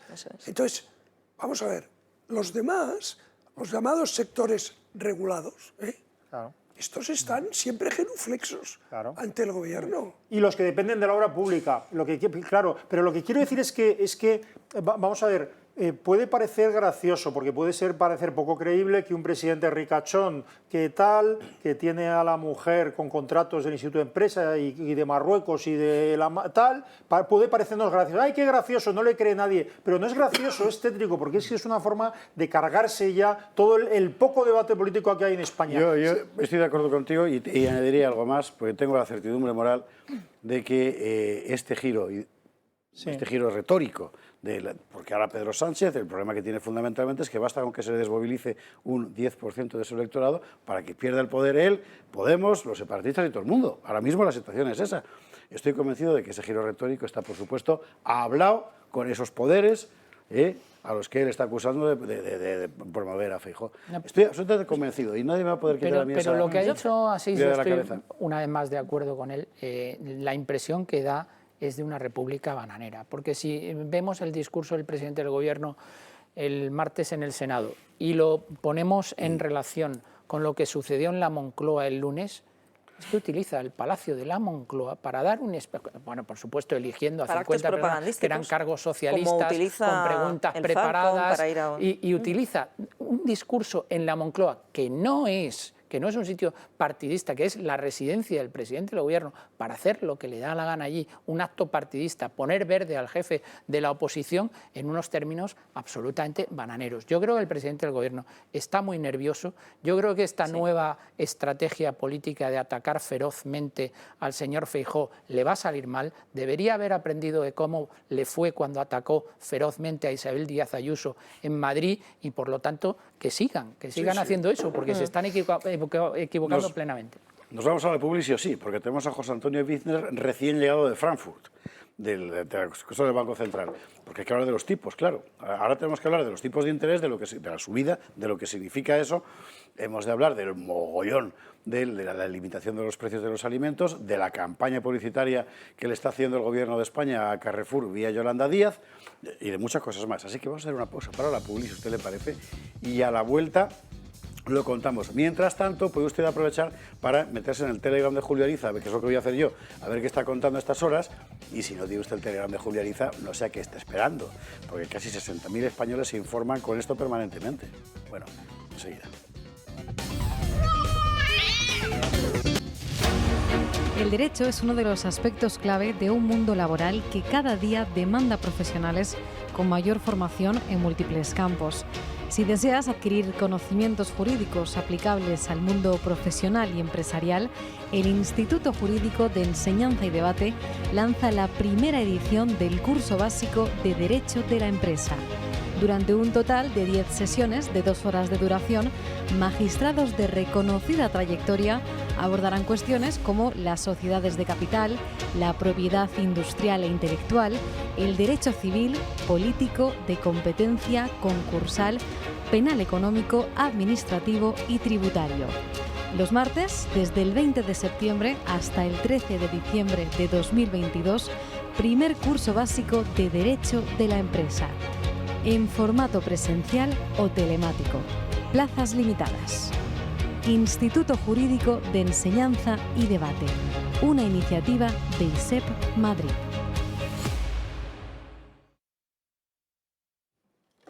...23:08, casi 09, 22:09 en Canarias... ...avive el seso y despierte, que decía el clásico... ...porque ahora vamos a hablar de dinero... ...o sea, de su dinero. Hoy la noticia es que el Banco Central Europeo ha decidido subir los tipos de interés... ...nada menos que un 0,75% de una tacada... ...que es, dicen, el mayor aumento conocido... así de golpe, ¿verdad?, de sopetón, de la historia. ¿Qué es lo que ha pasado? Vamos a ver la información y de inmediato conectamos con José Antonio Wizner, que hoy ha estado allí.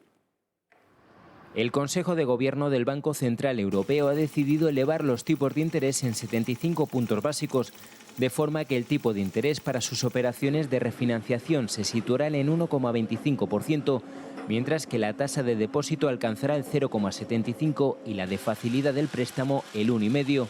Tomamos la decisión y esperamos aumentar más las tasas de interés, porque la inflación sigue siendo demasiado alta y es posible que se mantenga. De esta forma, el precio del dinero se ha situado en su nivel más elevado desde el año 2011, cuando el BCE inició una senda de estímulos a nivel monetario que ha durado más de una década y que le llevó a situar los tipos de interés en terreno negativo. Asimismo, se trata de la primera vez en toda la historia del BCE que se acomete una subida tan abultada del precio del dinero. La última vez que se aplicó un incremento similar fue en 1999, como parte del proceso de transición hacia la adopción del euro. Bueno, hoy estaba allí contándolo en vivo y en directo José Antonio Bittner, que yo ya no sé si está en Frankfurt, está en Madrid, está en Brasil. ¿Dónde paras? Ahora ya en Madrid. Acabo ya de en Madrid. Bueno. Aterrizar en casa ya. Aterrizar en casa. ¿Qué ha pasado? Porque se te veía que estabas allí en el Banco Central Europeo y daba la impresión de que estabas en un campo de fútbol, contando lo que estaba ocurriendo y no era bueno. Sí, bueno, yo creo que esta ha sido una de las decisiones y de las reuniones más complicadas que tenía el Banco Central Europeo y sobre todo el impacto, el efecto que va a tener en las familias, que no olvidemos que es la parte fundamental que al final toda esta política monetaria termina por afectar. Solo un dato, entre la anterior reunión, antes de que subieran los tipos, y esta, quien tenga que renovar la hipoteca, una hipoteca, quien tenga que renovar esa hipoteca variable que cumpla el año sobre 200.000 euros, pagará 6.000 euros más. Es decir, el golpetazo que le ha pegado ahora mismo al bolsillo de los consumidores el Banco Central Europeo, después de haber estado hace 8 meses negando y negando y negando que hubiese una inflación persistente, pues es importante por haber llegado tarde. Es decir, tiene consecuencias sobre todo para la clase media, tiene consecuencias para las empresas, porque les va a costar más financiar proyectos. Por ejemplo, fíjense en la paradoja, ahora mismo hay empresas que van a intentar hacer proyectos que beneficien la transición energética, quiten la dependencia del gas ruso o del argelino o del norteamericano y hagan más independiente a España, que lo van a tener mucho más complicado porque el dinero va a ser mucho más caro. Es decir, la paradoja está en que por errores continuos del Banco Central Europeo a la hora de entender qué estaba sucediendo, ahora ha tenido que ser tremendamente agresivo y todavía le quedan 2 subidas de 50 puntos básicos en octubre y en diciembre al menos de 50 puntos básicos para dejar una tasa hipotecaria, un Euribor, que estará por encima del 2% como muy tarde a inicios del 2023 y que refleja un panorama de errores continuos sin ningún tipo de consecuencia. Decías, parecía un partido de fútbol. Bueno, es que lo increíble es que quienes estaban dentro de esos muros del Banco Central Europeo explicando sigan en el mismo sitio. Fíjense, no hay problema. La inflación va a ser puntual, no tenemos que subir tipos de interés, pero esto estamos hablando de junio. Pero, José Antonio, ¿tú crees? No de la inflación puntual, sino que no tenían que subir tipos de interés. Yeah. ¿Tú crees que eran sinceros cuando decían eso? Porque me cuesta mucho aceptar que toda esta gente tan lista que cobra semejantes morteradas de dinero haya sido incapaz de ver que esto se quedaba, es decir, que no era una nube pasajera. Bueno, yo creo que hay 2 opciones. O no son tan listos como pensábamos, que es la opción mayoritaria, o simplemente se les ha venido encima tal tsunami económico en el que no han sabido reaccionar que al final volvemos al primer escenario. Vamos, que no tienen ni idea de cómo llevar una política monetaria. Y estamos hablando de Christine Lagarde, pero estamos hablando de Luis de Guindos, que suena para ministro en España de Economía. Sí. Otra vez. Entonces, fíjense, hay otro escenario. Hace 2 reuniones del Banco Central Europeo, la economía europea no entraría en una ralentización económica. En la última reunión del Banco Central Europeo habría una ralentización económica y en esta reunión ha dicho que va a haber esta inflación sin decirlo. Es decir, ha dibujado un escenario sin mencionarlo explícitamente, explícitamente ha dicho, el Banco Central ve un escenario de estancamiento económico y de elevada inflación para la zona euro. Y entonces todos los periodistas económicos que estaban allí decíamos, vamos, esta inflación, ¿no? Estancamiento económico, no ha querido decirlo. Tampoco ha querido nombrar directamente la palabra recesión. Y lo que más llama la atención es que ya insistentemente preguntada por un periodista del norte de Europa, que son los únicos que han preguntado hoy, ha llegado a decir que en el peor de los escenarios, en el bottom de las previsiones, la economía europea caerá un 0,9%. Y a eso, repreguntada, ha dicho, ¿y qué tiene que pasar para que la economía europea caiga un 0,9%? Y ha dicho que la situación en el mercado energético no mejore. Y era como, pero si lo normal es que no mejore. Claro. El otro punto que ha sido muy llamativo y que yo os destacaría es un momento en el que ella ha lanzado un pelotazo a Bruselas, es decir, parecía Zidane, la ha enganchado así y la ha tirado a Bruselas. De repente le preguntan sobre cómo va a conseguir reducir la factura eléctrica. Ella en un momento determinado dice, mira, es que lo que aquí cuenta es reducir la factura de electricidad. Entonces preguntado, oye, ¿y cómo lo vais a reducir? ¿Cómo lo vais a hacer? ¿Sí? Y entonces coge y dice, bueno, la comisión... Vaya por Dios. Se nos ha congelado el Skype de José Antonio Bizner justo en el momento más interesante. A ver si podemos volver a recuperar, la conexión para que nos cuente la respuesta de Christine Lagarde a la pregunta de cómo van a reducir la factura energética. A ver, ¿ahora me escuchas ahora? Creo que se ha perdido. ¿Por qué no volvemos a llamarle si no nos escucha? Lo cerramos y volvemos a llamar. Mientras tanto comentamos porque esto... Es muy interesante porque claro, ahora vamos, yo si quieres, vamos, ahora en cuanto vuelva me callo porque me parece muy interesante lo que está contando, pero es que Christine Lagarde es una política. Quiero decir que, y entonces claro, esto, bueno, cuesta explicarlo a veces, pero los bancos centrales tienen que ser organismos absolutamente independientes en primer lugar y en segundo lugar sin criterios políticos. Y de hecho la diferencia fundamental y teórica, bueno, teórica y normativa entre el Banco Central Europeo y el Banco y la Reserva Federal Norteamericana es que el Banco Central Europeo en teoría tiene como único objetivo mantener... Perdóname un instante, por favor, José Antonio, nos hemos quedado justo en la respuesta de Christine Lagarde a la pregunta que ha contestado. Contesta que es la Comisión Europea la que va a topar el precio de lo intopable, es decir, que va a topar el precio de esa factura de la luz, porque toda la cuestión del gas, pues veremos qué se puede hacer, pero que se le va a poner un límite, y que ya están trabajando en ello. Y entonces ahí ya no he querido entrar más en detalle cuando se ha dicho, oiga, pero si se topa la factura de la luz, lo van a tener que hacer, oiga, las familias van a pagar hasta 400 euros máximo de recibo de la luz y por encima de 400, el déficit de tarifa famoso español, ¿quién lo paga? Los estados. ¿Y los estados cómo lo pagan? Emitiendo deuda. ¿Y quién compra la deuda? El Banco Central Europeo. Ustedes. Claro. Entonces, era como, a ver, perdón, usted está diciendo que usted no tiene nada que hacer, pero si usted no da carta blanca a los estados para que impulsen el tope de la factura eléctrica, no pueden hacerlo ellos, porque no tienen dinero. Lo tendrán que hacer emitiendo deuda y como nadie se va a creer, porque ¿sabéis cuál es la cantidad que tienen que emitir?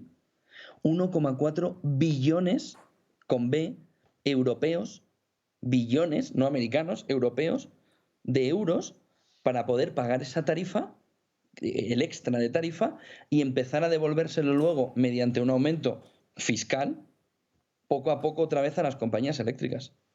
Es decir, oiga, ustedes montan este carajal y ahora la solución vuelve a ser que ustedes van a volver a montar otro carajal con una emisión de deuda especial de 1,4 billones de euros que viene porque ustedes no han sabido poner bien todo el balance con unas emisiones que han inundado el mercado y que han ayudado a lanzar la inflación hacia arriba junto con la crisis energética. José Antonio, y ustedes vuelven a lanzar más dinero. Una última cosa, que con el día que llevas hoy tendrás que irte a dormir pronto, imagino. Pero vamos a ver.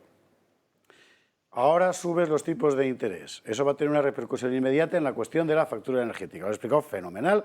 Ellos, ¿qué es lo que hacen? Emitir más deuda. Deuda que, con los tipos de interés más altos, por tanto, significará para los estados un mayor esfuerzo y una mayor capacidad de control en todos los órdenes del propio Banco Central Europeo. Y mayor déficit. Y mayor déficit, por supuesto. Mayor déficit y mayor papel en circulación, por lo que más inflación. Es decir, claro, el bombero lleva la cerilla. Es decir, el bombero que tiene que apagar el incendio de la inflación le da a los estados una cajita de cerillas y le dicen, pégale fuego, que yo ya vendré dentro de unos años, que ya, imagino que ya por fin no estarán ni Luis de Guindos, ni Lagarde, etcétera, etcétera, y vendrá alguien con 2 dedos de frente y dirá, oiga, usted, no es austericidio, es que no tienen ustedes dinero para gastar. Es que el Banco Central Europeo no puede ser el Paganini de toda esta historia, porque además va a volver a inundar el mercado de inflación. Es decir, otra vez va a poner a funcionar esa máquina que ven ustedes ahí en las imágenes para volver a inundar de dinero y dentro de un tiempo dirán, oiga, es que la inflación no baja. Miren, solo un detalle más, y os dejo debatir. Hoy ha sacado uno de los principales institutos de análisis alemán, IFW, un informe que dice, la economía alemana, el motor de Europa, en 2023, en lugar de crecer un 3,3, va a decrecer un 0,7, de más 3,3 a menos 0,7. ¿Y qué va a pasar con la inflación? Va a estar en el 8% en el 2022 y en lugar de bajar con todas las subidas de tipos de interés, va a dispararse al 8,7% en Alemania. Oiga, entonces, ¿para qué suben los tipos de interés? Claro. ¿Qué están haciendo? Nos están tomando el pelo directamente. Oiga, hagan una política que ataque al shock de oferta, que es el mercado energético, pero no hundan la economía y, sobre todo, no quiten inflación por un lado, topando la factura de la luz, pero metan más inflación imprimiendo más billetes. Es que de primero de universidad. Pero si ponen más billetes, tendrán más inflación. Lo que se va a ir por un lado va a ir por otro. IFW se lo ha dicho 3 horas antes de la reunión. Es decir, ha sido paradójico. Oiga, mira, aquí tienen lo que va a pasar. Alemania, en lugar de reducir la inflación a pesar de la subida de tipos, la va a incrementar 7 décimas. Oiga, ¿y usted Pakistán? Es la cuestión clave ahora mismo. ¿Y usted de Pakistán? José Antonio Bizner, compañero, enhorabuena por el trabajo de hoy. Te seguimos en Negocios TV y a descansar que vaya día llevas. Muchas gracias y buenas noches a todos que estáis allí. Bueno, un abrazo fuerte. Gracias, Negocios TV, cuyo canal en YouTube es uno de los más vistos del mundo, no de España, del mundo, en información económica y que desde luego tiene que seguir. Solo una cosa, es que a mí me parece una delicia escucharle, desde luego. Pues una cosa, en realidad, o sea, eso lo hemos dicho muchas veces, la inflación es un exceso en la cantidad de dinero. O sea, la inflación significa que hay demasiado dinero. Y en realidad lo que han estado haciendo en todos estos años es dar barra libre. En realidad, lo más grave ha sido que durante todos estos años se haya estado dando más dinero. Y te decían, gente que trabaja con estas cosas, te decía asustada, te decían antes en la Reserva Federal y luego en el Banco Central, dicen, no hay estrategia de salida. Pero bueno, cuando se dispara la inflación en este momento, los gobiernos fundamentalmente lo que hacen es mentir, decir, no, esto es por Putin, no, esto es por el... No, es porque hay mucho dinero. Las restricciones de energía o de materias primas no pueden causar una inflación. O sea, una inflación persistente, o mejor dicho, una subida de precios persistente, solo existe si aumenta la cantidad de dinero. Y es lo que han estado haciendo. Entonces, ahora mismo, no me enrollo, no te preocupes con los temas económicos, pero ahora mismo el Banco Central, sí o sí, o sea, los bancos tienen que reducir la cantidad de dinero. No tienen otro remedio. Sí, es que digamos que era su función teórica. Entonces solo pueden hacerlo de 2 maneras ahora mismo, que es subir los tipos de interés, es una forma de reducir la cantidad de dinero, ¿no? Y dejar de comprar deuda de los estados, o sea, dejar de meter dinero y más dinero en la economía. Pero esto segundo no lo van a hacer, luego, claro, por tanto yo pienso que... Perdóname un instante, Alejo, que me gustaría conocer tu opinión al respecto y si acaso piensas que soy un conspiranoico, que seguramente lo piensas o no, pero a mí es que me da la impresión de que la operación es fundamentalmente política, no es económica. Porque esto lo que va a hacer es que si ya la mayor parte de las naciones europeas están en manos del Banco Central Europeo, a partir de este momento todavía muchísimo más, porque si se combina efectivamente esta subida de tipos con ese tope de precio, más déficit y por tanto mayor necesidad de deuda, claro, y más billetes, ¿qué significa eso? Que no va a haber ningún país europeo, no digo que sea soberano, que no lo hay, que pueda serlo nunca. Aquí la que ha acertado, la que ha acertado, no sé si lo habéis leído hoy, yo la conocí personalmente, es la directora gerente del Fondo Monetario Internacional. Kristalina Georgieva. Kristalina Georgieva, yo la conocí en el Parlamento Europeo y después fue comisaria, o sea que la conocí personalmente. Y esta es una mujer que vale mucho. Y ha dicho una cosa hoy que tiene toda razón. Y lo que decimos siempre en esta mesa, o sea, que lo que tienen que hacer los gobiernos es empezar a reducir gasto público inútil. Gasto público inútil. ¿Y qué tienen que ahorrar en gasto público, entre comillas, político? Por ejemplo, es una anécdota, pero ¿por qué tiene usted 22 ministerios? Sí, con 14 podría usted pasar perfectamente. 1.300 asesores. ¿Y por qué tiene usted 1.300 asesores cuando el 10 de Downing Street tiene 50? O sea, vamos a ver. Bueno, entonces, y todo esto extendido a escala, claro. Recordemos una vez más, y lo hemos recordado aquí una docena de veces, que el Instituto de Estudios Económicos evalúa el posible ahorro en gasto público político en 60 a 70 mil millones de euros al año. Bueno, ¿tú has oído hablar a alguien del gobierno que piensa hacer eso? ¿O al PP? ¿Exigirlo? Pues la señora Georgieva lo ha dicho hoy, desde el Fondo Monetario Internacional.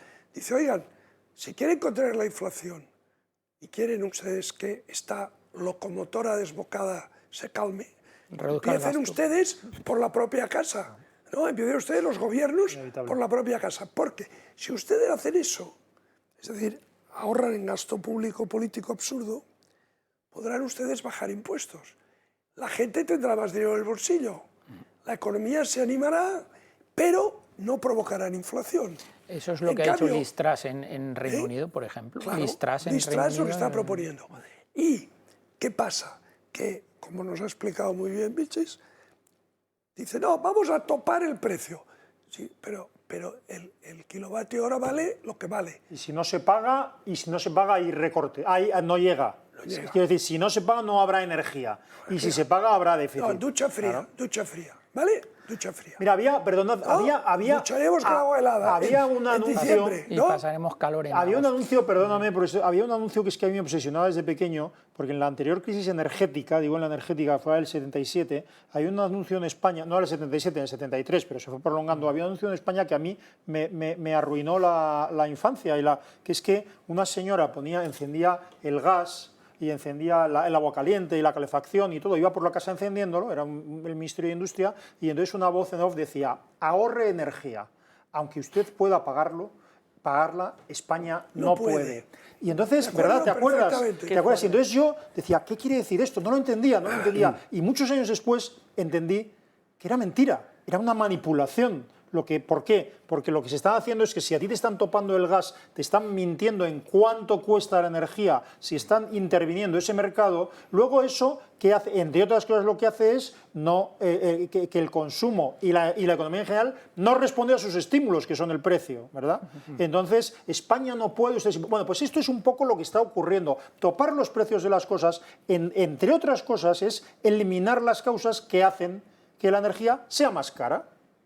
O eliminar los estímulos para que tú economices, porque cuando te sube el precio de algo, tú lo que sabes, tú no sabes por qué es, no sabes si es por Putin o porque a Begoño se le ha puesto algo en mente o algo, no lo sabes, pero lo que sabes es que tienes que economizar aquello que ha subido de precio y hacer gasto alternativo. Si te falsean todo el sistema de precios, todo se va al garete. A los precios vamos enseguida. Antonio Nosotimo, sobre la cuestión del... yo siempre en esto creo que Juan Iranzo aquí ha venido alguna vez y lo ha explicado muy bien. Por cierto, que esta noche está a punto de venir y al final no ha podido por un compromiso personal. Pues pero bueno, Juan un abrazo ya lo ha comentado en alguna ocasión anterior y estoy de acuerdo con lo que se ha dicho aquí esta noche. Los bancos centrales, el Banco Central Europeo y la Reserva Federal Norteamericana han llegado tarde a esto. Y como dice Asís, aquí hemos vivido una orgía de dinero en los últimos años, muchísimo dinero y además dinero gratis. dinero al 0%, porque hemos tenido tipos negativos en Europa. Sí. La principal función que estaba explicándolo antes Asís, que tiene el Banco Central Europeo, que le diferencia de la Reserva Federal Alemana, contener la inflación. Solo política monetaria, Banco Central Europeo. La Reserva Federal norteamericana puede hacer política monetaria y política económica. Pero lo que decías tú, pero lo que decías tú está muy bien tirado, José Javier, porque efectivamente este proyecto europeo parece que va encaminado hacia otra cosa, que es la progresiva pérdida de soberanía de los países europeos en favor de las instituciones de la Unión y muy especialmente de la dependencia que ahora mismo todos progresivamente con las sucesivas crisis están teniendo todos los Estados miembros, especialmente los de la zona euro, del Banco Central Europeo. Toda la deuda pública está en manos del Banco Central Europeo que la compra. Eso, en definitiva, se está traduciendo en una pérdida de poder adquisitivo progresiva de la clase media europea. Se están cargando la clase media europea y eso es peligrosísimo para la paz social. Patricia, que yo quería contaros lo de Putin un momentito por lo menos, antes de los precios. Yo, siguiendo el ejemplo de Asís, ¿no? El anuncio que él entendió años más tarde, a mí me pasó con un artículo que leí en época universitaria que nunca olvidaré, porque entonces no lo comprendí del todo, ¿no? Que decía algo así como que el dinero es deuda. Bueno, pues es que hoy precisamente nos volvemos a ver abocados en esa situación. Y simplemente realizar un matiz sobre lo que ha comentado antes Alejo, el hecho de que gastemos tanto en gasto político no se debe únicamente o no es una cuestión inherente a este gobierno. Recordemos que ya desde el ejercicio de la pandemia hubo un solo partido político, que lo tenemos que decir, que fue Vox, que fue el único que votó en contra de quitarles ciertos privilegios, ciertas dietas a los diputados y todos los demás partidos votaron en contra. Y esto se ha venido produciendo sistemáticamente cada año. Y cada año todos los demás partidos, excepto Vox, han preferido mantener esa clase política. Por tanto, el ejemplo, ¿no? O el mal ejemplo no es solo inherente al gobierno de Pedro Sánchez. Sistemáticamente y sistémicamente, porque forma parte, ¿verdad? Pero como dice Alejo Vidal Cuadras, es la colusión del Estado autonómico y la partitocracia, juntos, ¿verdad? Eso es letal. Claro. Letal. Bueno, hemos tirado de Putin, por lo menos fui para escucharlo, ¿no? Yo qué sé. Hoy, por cierto, se ha metido con Borrell. Bien empleado está, ¿qué quiere que le diga? A Borrell. Bueno, lo del gas. Vamos a ver cuál es la posición rusa. Que la posición rusa, evidentemente, no es amable, claro, pero hay que conocerla. Y Putin habla así. Два зря строили. Нет, мы ничего не зря не строим, мы технологии получили соответствующие, отработали. Если нужно будет, пожалуйста, мы включим «Северный поток-2». Значит, вот «Северный поток-1» сейчас практически закрыт. Но и все говорят, вот, значит, Россия использует, значит, это оружие энергетическое. Чушь очередная и бред. Какое оружие мы используем? Мы поставляем столько, сколько нужно нашим партнерам. Сколько они заявку ставят, столько мы исполняем. Мы же не в воздух куда-то поставляем, а по заявкам. Давайте нам турбины, мы завтра включим «Северный поток-1». Не дают же ничего. Вот используют как оружие. Какое оружие? Сами натворили дело, теперь не знают, что с этим делать. Загнали себя в так называемый санкционный тупик. Выход один. В Германии сейчас мы видим демонстрации ходят с требованием включить «Северный поток-2». Мы разделяем эти требования потребителей в Германии. Мы готовы это сделать завтра. Достаточно только кнопку нажать. Но не мы же санкции ввели на «Северный поток-2». Сделали это под давлением американцев. А те почему значит, давят? Да потому что сами хотят продавать. Втридорога. Ну, мы знаем же позицию и прежней администрации. Да, говорили они, мы дороже продаем, пусть покупают, потому что мы их защищаем. Ну, пусть покупают тогда, если хотят. Мы свой товар продадим. Claro que es una arma energética, pero lo otro que dice tiene razón, es que es Europa la que se ha metido sola en este follón poniéndole a Rusia unas sanciones que en realidad son sanciones contra los clientes de Rusia, que resulta que somos nosotros, con lo cual, genial, qué talento, en fin, bueno, pues ahí estamos. Bueno, lo dice muy gráficamente, son ellos los que se han metido en un lío, y es verdad, es que claro, cuando, no solo a partir de ahora, sino si estás jugando a una sin razón constante durante los últimos años, teniendo una dependencia energética como la que tienes exterior de la Unión Europea, con la posibilidad que teníamos de haber explorado otras alternativas dentro de la Unión, pues llegas a la situación en la que estás en manos de Putin y tiene toda la razón. Y está jugando, evidentemente, con eso, pero es que no lo sabían ellos antes cuando se iniciaba la guerra. Pues si es que aquí la clave de todo está en el momento en el que Biden dice públicamente, con el señor Scholz al lado, el Nord Stream 2 no se va a acabar jamás. Claro, pues Scholz se entera, el alemán se entera en la Casa Blanca de ese asunto. Pero ¿quién está saliendo beneficiado de toda esta crisis energética? Estados Unidos. Claro, bueno, sí, pero tienes razón, pero lo que quiero decir es que se da una combinación de lo peor, porque por una parte ya el propio Trump, y no solo Trump, pero el propio Trump hace 4 años, hay unos vídeos que pueden ver nuestros televidentes en YouTube, les decía a los alemanes, les decía, es justo lo que mencionó Putin, claro. Claro, ustedes están dependiendo completamente de Rusia, del gas ruso, pero no están dependiendo del gas ruso porque ese sea lo más conveniente económicamente para Alemania. No, es que son decisiones políticas, que es lo grave. Es decir, son decisiones políticas las que nos llevan a eliminar las fuentes de energía más diversificadas, más baratas, más accesibles. La nuclear, para que no entendamos. Sí, la nuclear. Y sin embargo, lo que le ha llevado a Europa a depender del gas ruso no es una dinámica de mercado, es una dinámica de políticos. Sí. Bueno, pero verás, un momento.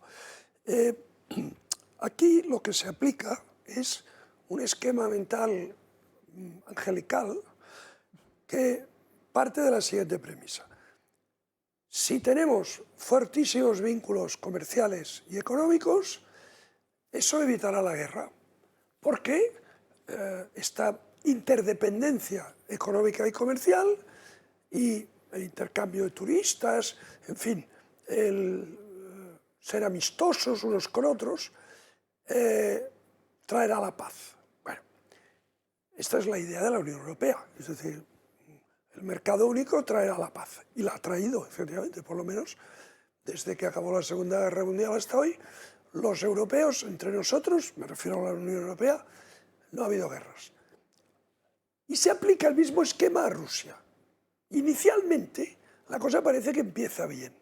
Incluso Putin, cuando empieza su mandato, parece que envían una misión permanente de observación a la OTAN, en fin, todo es como muy simpático. Pero la cosa se empieza a torcer por Ucrania. La cosa se empieza a torcer por Ucrania. Porque cuando Putin ve que Ucrania puede pasar a la esfera europea y atlantista, entonces empiezan los problemas serios. Y, efectivamente, eso nos pilla con una dependencia del gas ruso absolutamente suicida. Entonces, vamos a ver, lo que no se puede es a la vez beber y soplar. O sea, una cosa o la otra. Yo te compro el relato, Alejo, pero con una salvedad una importante. Cosa o la otra. Es que seguramente el error está en haber mezclado las prioridades de la Unión Europea con las prioridades de la OTAN, que son dos mundos diferentes. Claro. Porque yo siempre sostuve la tesis, ya desde hace años, que yo a los rusos los conocí bastante en mi etapa de Parlamento Europeo, durante 15 años, muchas veces, unas cuantas veces, recibí a delegaciones rusas. Me acuerdo una vez que me vino a ver el presidente de Gazprom, de la época, que vino con 15 guardaespaldas y querían entrar todos en mi despacho. Y le dije, no, hombre, esto no puede ser. Estos señores que esperen en el pasillo. ¿No? Bueno, entonces, yo me acuerdo que ellos en esa época estaban como muy amistosos. Estaban encantados con la interdependencia económica, con vendernos el gas y ellos importar cosas. Pero, ¿qué pasa? Que el factor político o geopolítico se torció en Ucrania. Entonces, si tú a un Estado de las características de Rusia, con un gobierno de las características del ruso desde hace 20 años,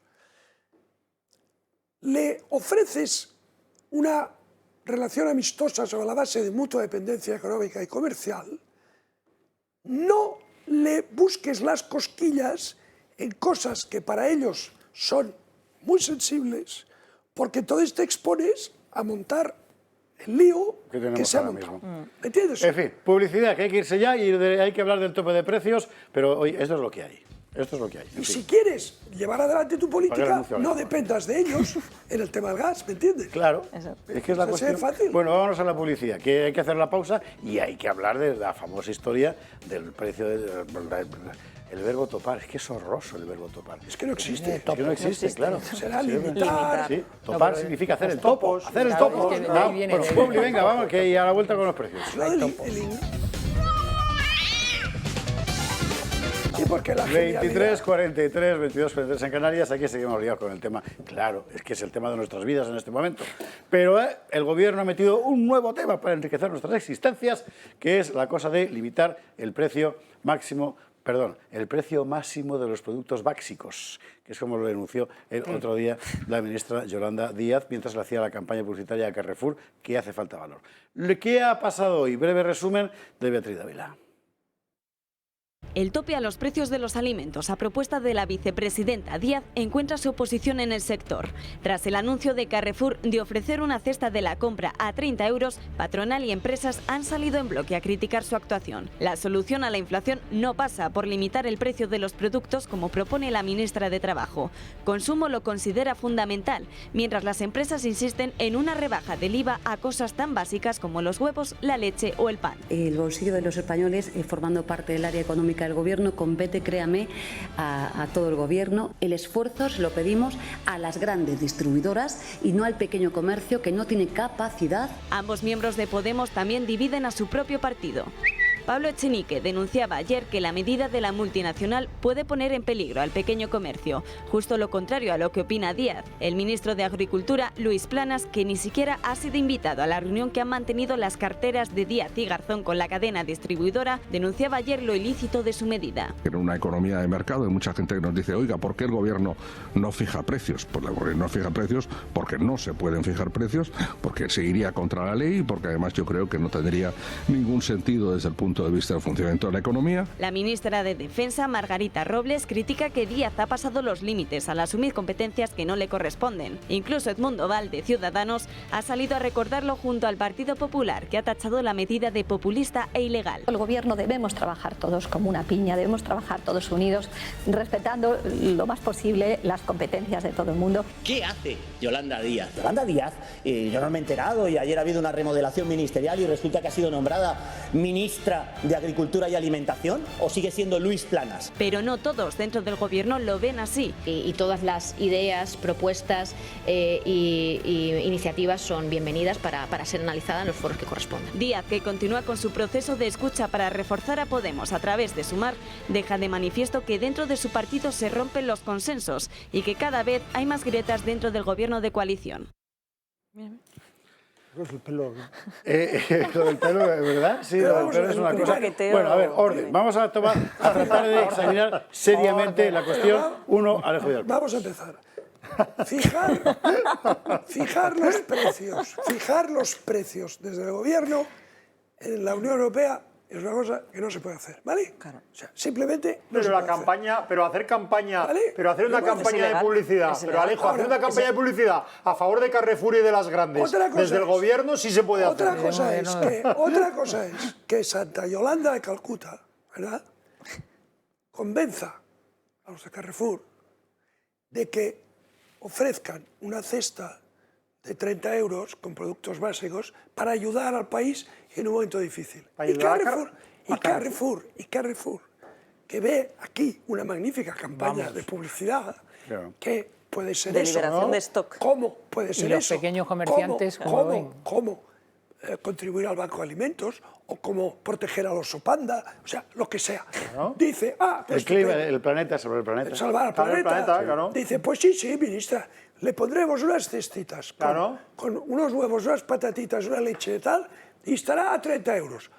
Entonces, hacen el cálculo de lo que les representa y la publicidad y la mejora de imagen de Carrefour les compensa totalmente. Claro, es el 2 esta por 1, maniobra. es el 2 por 1 de Carrefour, pero patrocinado por el gobierno y pagado con nuestros impuestos y cargándose al pequeño que no puede hacer eso. Todas las grandes distribuidoras de Europa A ver, yo he estado en Alemania en un supermercado y los altavoces están...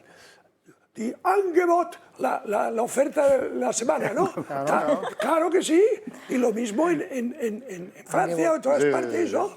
Entonces, ¿qué pasa? Que eso que es una práctica comercial, digamos, habitual de las grandes distribuidoras de alimentación, esta Santa Yolanda de Calcuta lo transforma en una cosa que hace ella, lo cual es que es ridículo. Es el 2x1 de Yolanda, como el too good to go, con perdón, porque que esto a mí me lo han vendido ahora a los jóvenes, pues hasta esto lo hacen a todos los jóvenes, que es que tú tienes una aplicación... Pues lo mismo que Carrefour, pero sin cobrarlo tan caro. Tú tienes una aplicación y entonces te dice de dónde estás, pues dónde puedes recoger paquetes de comida a 3 euros o a 4 euros, sorpresa, no te dicen y te lo dan. Y esto lo compra mucha gente, pero no te lo venden como decir, oiga, lo que se va a caducar, está muy bien, lo que se va a caducar bueno, te lo damos por 3 euros. Pero lo que aparece es salva el planeta. Bueno. Salva el planeta, salva la comida. Entonces tú estás salvando el planeta porque coges unos yogures estupendos que caducan ese día. Bueno, bien, es marketing, pero lo bárbaro es que Yolanda Díaz esté haciendo comunismo y esté metiendo ideología comunista en vena. Está engañando a la gente. Claro. Sí, pero tiene todos los efectos malos porque está haciendo una campaña de publicidad a favor de los grandes, en contra de los pequeños, y lo único que hace es cargarse a los pequeños y meter la falsa idea de que topando precios se controla la inflación. Que no los limita. Que no los limita, ya lo sé. Sí, pero el concepto va adherido a la campaña. Claro. El concepto, por cierto, haciendo propaganda... Una vez más, se pisotea la verdad. Haciendo propaganda para los grandes, de momento, haciendo propaganda para un grande extranjero. Bueno, y además para España, a partir de ahora, la documentación del Ministerio llevará Gobierno de España, Carrefour. Anda, que manda. No, yo ya lo dije al principio, esto tiene unos efectos absolutamente perniciosos, lo tiene todo malo, no funcionaría en absoluto, aparte de que es ilegal. Yo creo que el ministro Luis Planas ha dicho cosas sensatas. Eso no se puede. Ha sido el más sensato, porque entre otras cosas es bastante más sensato, ¿no? Y entonces dice, esto no se puede hacer, es ilegal para empezar. Pero es que cuando se ha hecho alguna vez ha tenido el efecto totalmente contrario. O sea, si tú fijas el tope de los precios y tienes que vender a lo que te diga el gobierno, ¿qué es lo que ocurría? ¿Qué es lo que ocurría en la Unión Soviética cuando se fijaban precios? Que al final desabastecimiento, mercado negro, es decir, y la gente en la ruina. O sea, pues esto es lo que traen estas ideicas. Lo que pasa es que en el trasfondo político de todo esto estamos asistiendo a una batalla por colgarse la medallita están ya en campaña electoral. Y entonces ahí tenemos un gobierno que está en contra del propio gobierno. Margarita Robles, ¿no? La cuestión de la medalla, si no me equivoco. Claro, la medallita, el gobierno está contra el gobierno. Guerra gorda, Una parte del gobierno está contra el gobierno y están a ver quién, los dos partidos políticos presentes en el gobierno, no tienen más de medios además que colisionar a medida que vayan acercándose las elecciones. Eso ya lo hemos comentado en alguna ocasión anterior, y a medida cuanto más cerca están las elecciones, evidentemente tienen que distinguir su marca. Patricia. Estoy totalmente de acuerdo, se trata de una medida puramente electoralista y bueno, ¿en qué momento estamos? Que a mí, yo no sé, no he vivido este tipo de épocas, pero que esto es casi como una cartilla de racionamiento, ¿no? Es que todas las familias van a poder tener acceso Alejo tampoco, a una sola cesta. Hombre, por 30 euros. La cartilla de razonamiento no la hemos vivido nosotros, ninguno de nosotros. Bueno. Ninguno, ¿eh? ¿Cómo que bueno? ¿Cómo que bueno? No, no es una cartilla de racionamiento. Vamos a ver. Bueno, depende, porque si empiezan a limitar el número de familias que pueden comprar las cestas de 30 euros, lo mismo empieza a serlo, ¿no? Porque lo mismo hay gente que no puede pagar los alimentos. Sobre todo yo lo que veo, vamos a ver, ellos saben sobradamente que no se puede hacer. Saben sobradamente también que es que no puedes tocar, vamos a ver, joder, ¿cómo explicarlo? El otro día lo hacíamos con teoría general de sistemas. El precio final de algo no es el producto solo del último paso. Está desde el principio. Interviene el coste de producción, el beneficio marginal, los costes de transporte, la propia presencia de tu producto con otros en el mercado. Todo eso forma el precio. Si tú tocas un punto, precio final, ¿qué significa? Que estás alterando de forma imprevisible todos los demás. que empiezan a interactuar entre sí. O sea, es imprevisible, por ejemplo, es un caos. Al productor primario, al funden, agricultor lo puedes machacar, vamos. Que es lo que han dicho, por cierto, los agricultores. Pero el problema que tiene todo esto es que ella dice eso y sabe que está diciendo algo que no se puede hacer, pero ella está hablando para determinada gente que se lo cree y lo compra. Y entonces se cree y dice, pues es verdad, pero si está la solución, claro, ¿y por qué no se hace? Es que es una vergüenza que a mí me cueste esto. Pero y de hacerlo, si lo de Carrefour, lo de la campaña de Carrefour, o sea, de Carrefour o del siguiente que haga mañana, o sea, es una mentira, no es más que una operación de marketing de Carrefour. Pero el problema es que está dando un mensaje falso, porque de eso a cuando haya problemas de verdad causados por estos políticos tan buenos que tenemos, haya problemas de verdad y haya que racionar. Y cuando habla Patricia de cartillas de razonamiento, a ver, yo no creo que vaya a haber cartillas de razonamiento, pero vamos hacia algo parecido, porque es que los políticos se empeñan en, para controlar la inflación, hacer que no fluyan bienes.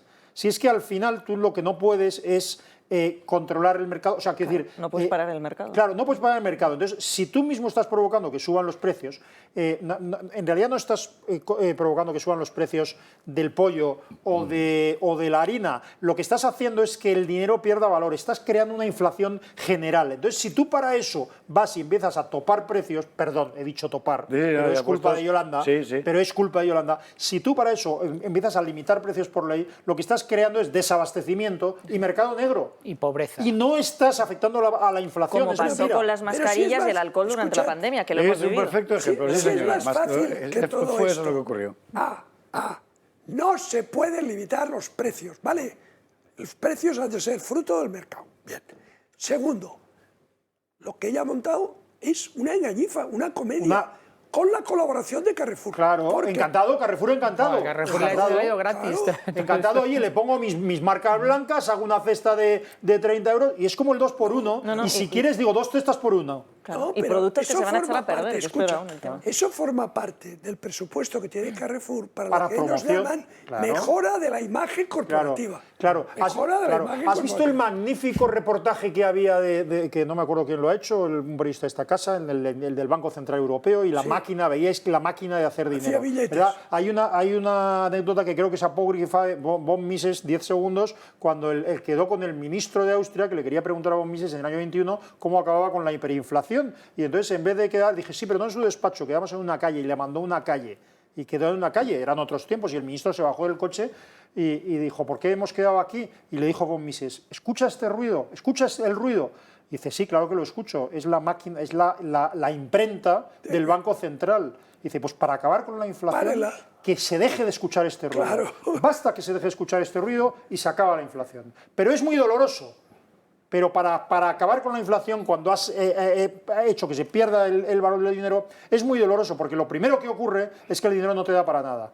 Pero tienes que parar la máquina. Si no paras la máquina, todos son parches. Pues la máquina del Banco Central Europeo ha funcionado mucho a tope. Claro.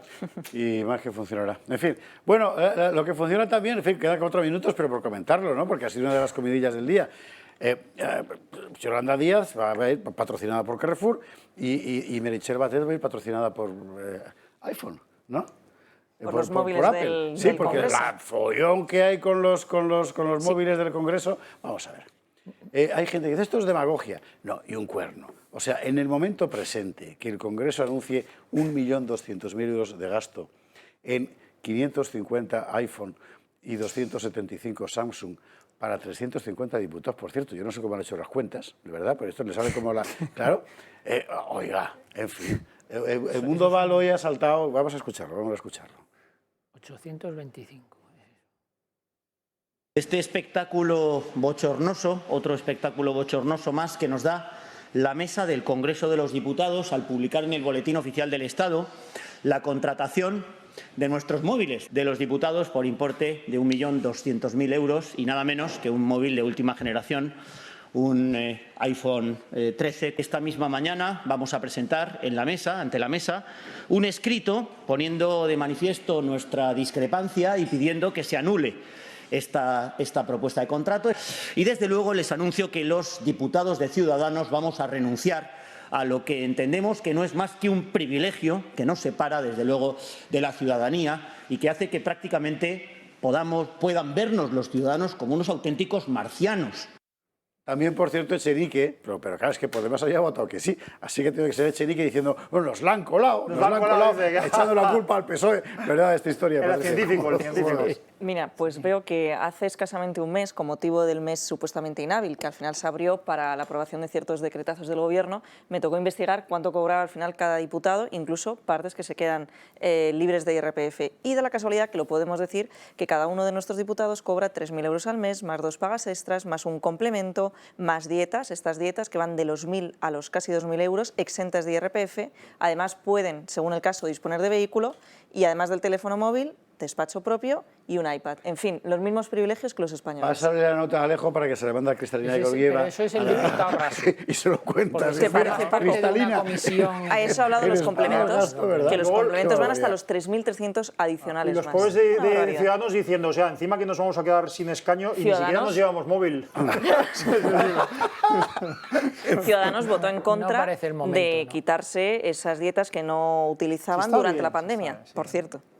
Mire, en fin, yo entiendo que un diputado necesita un móvil, pues vale. Entiendo menos que se tenga que pagar yo, pero en fin.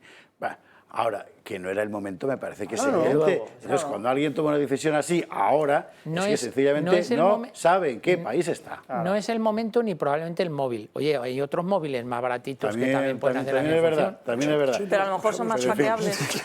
Para resolver un crimen, ¿qué hay que hacer? Encontrar el móvil. Ya sabe usted, pues ahí estamos. Nos quedan pocos segundos. Así Timmermans, Antonio Alonso Timón, Alejo Vidal Cuadras, Patricia Sanz, y a ustedes y también a vosotros.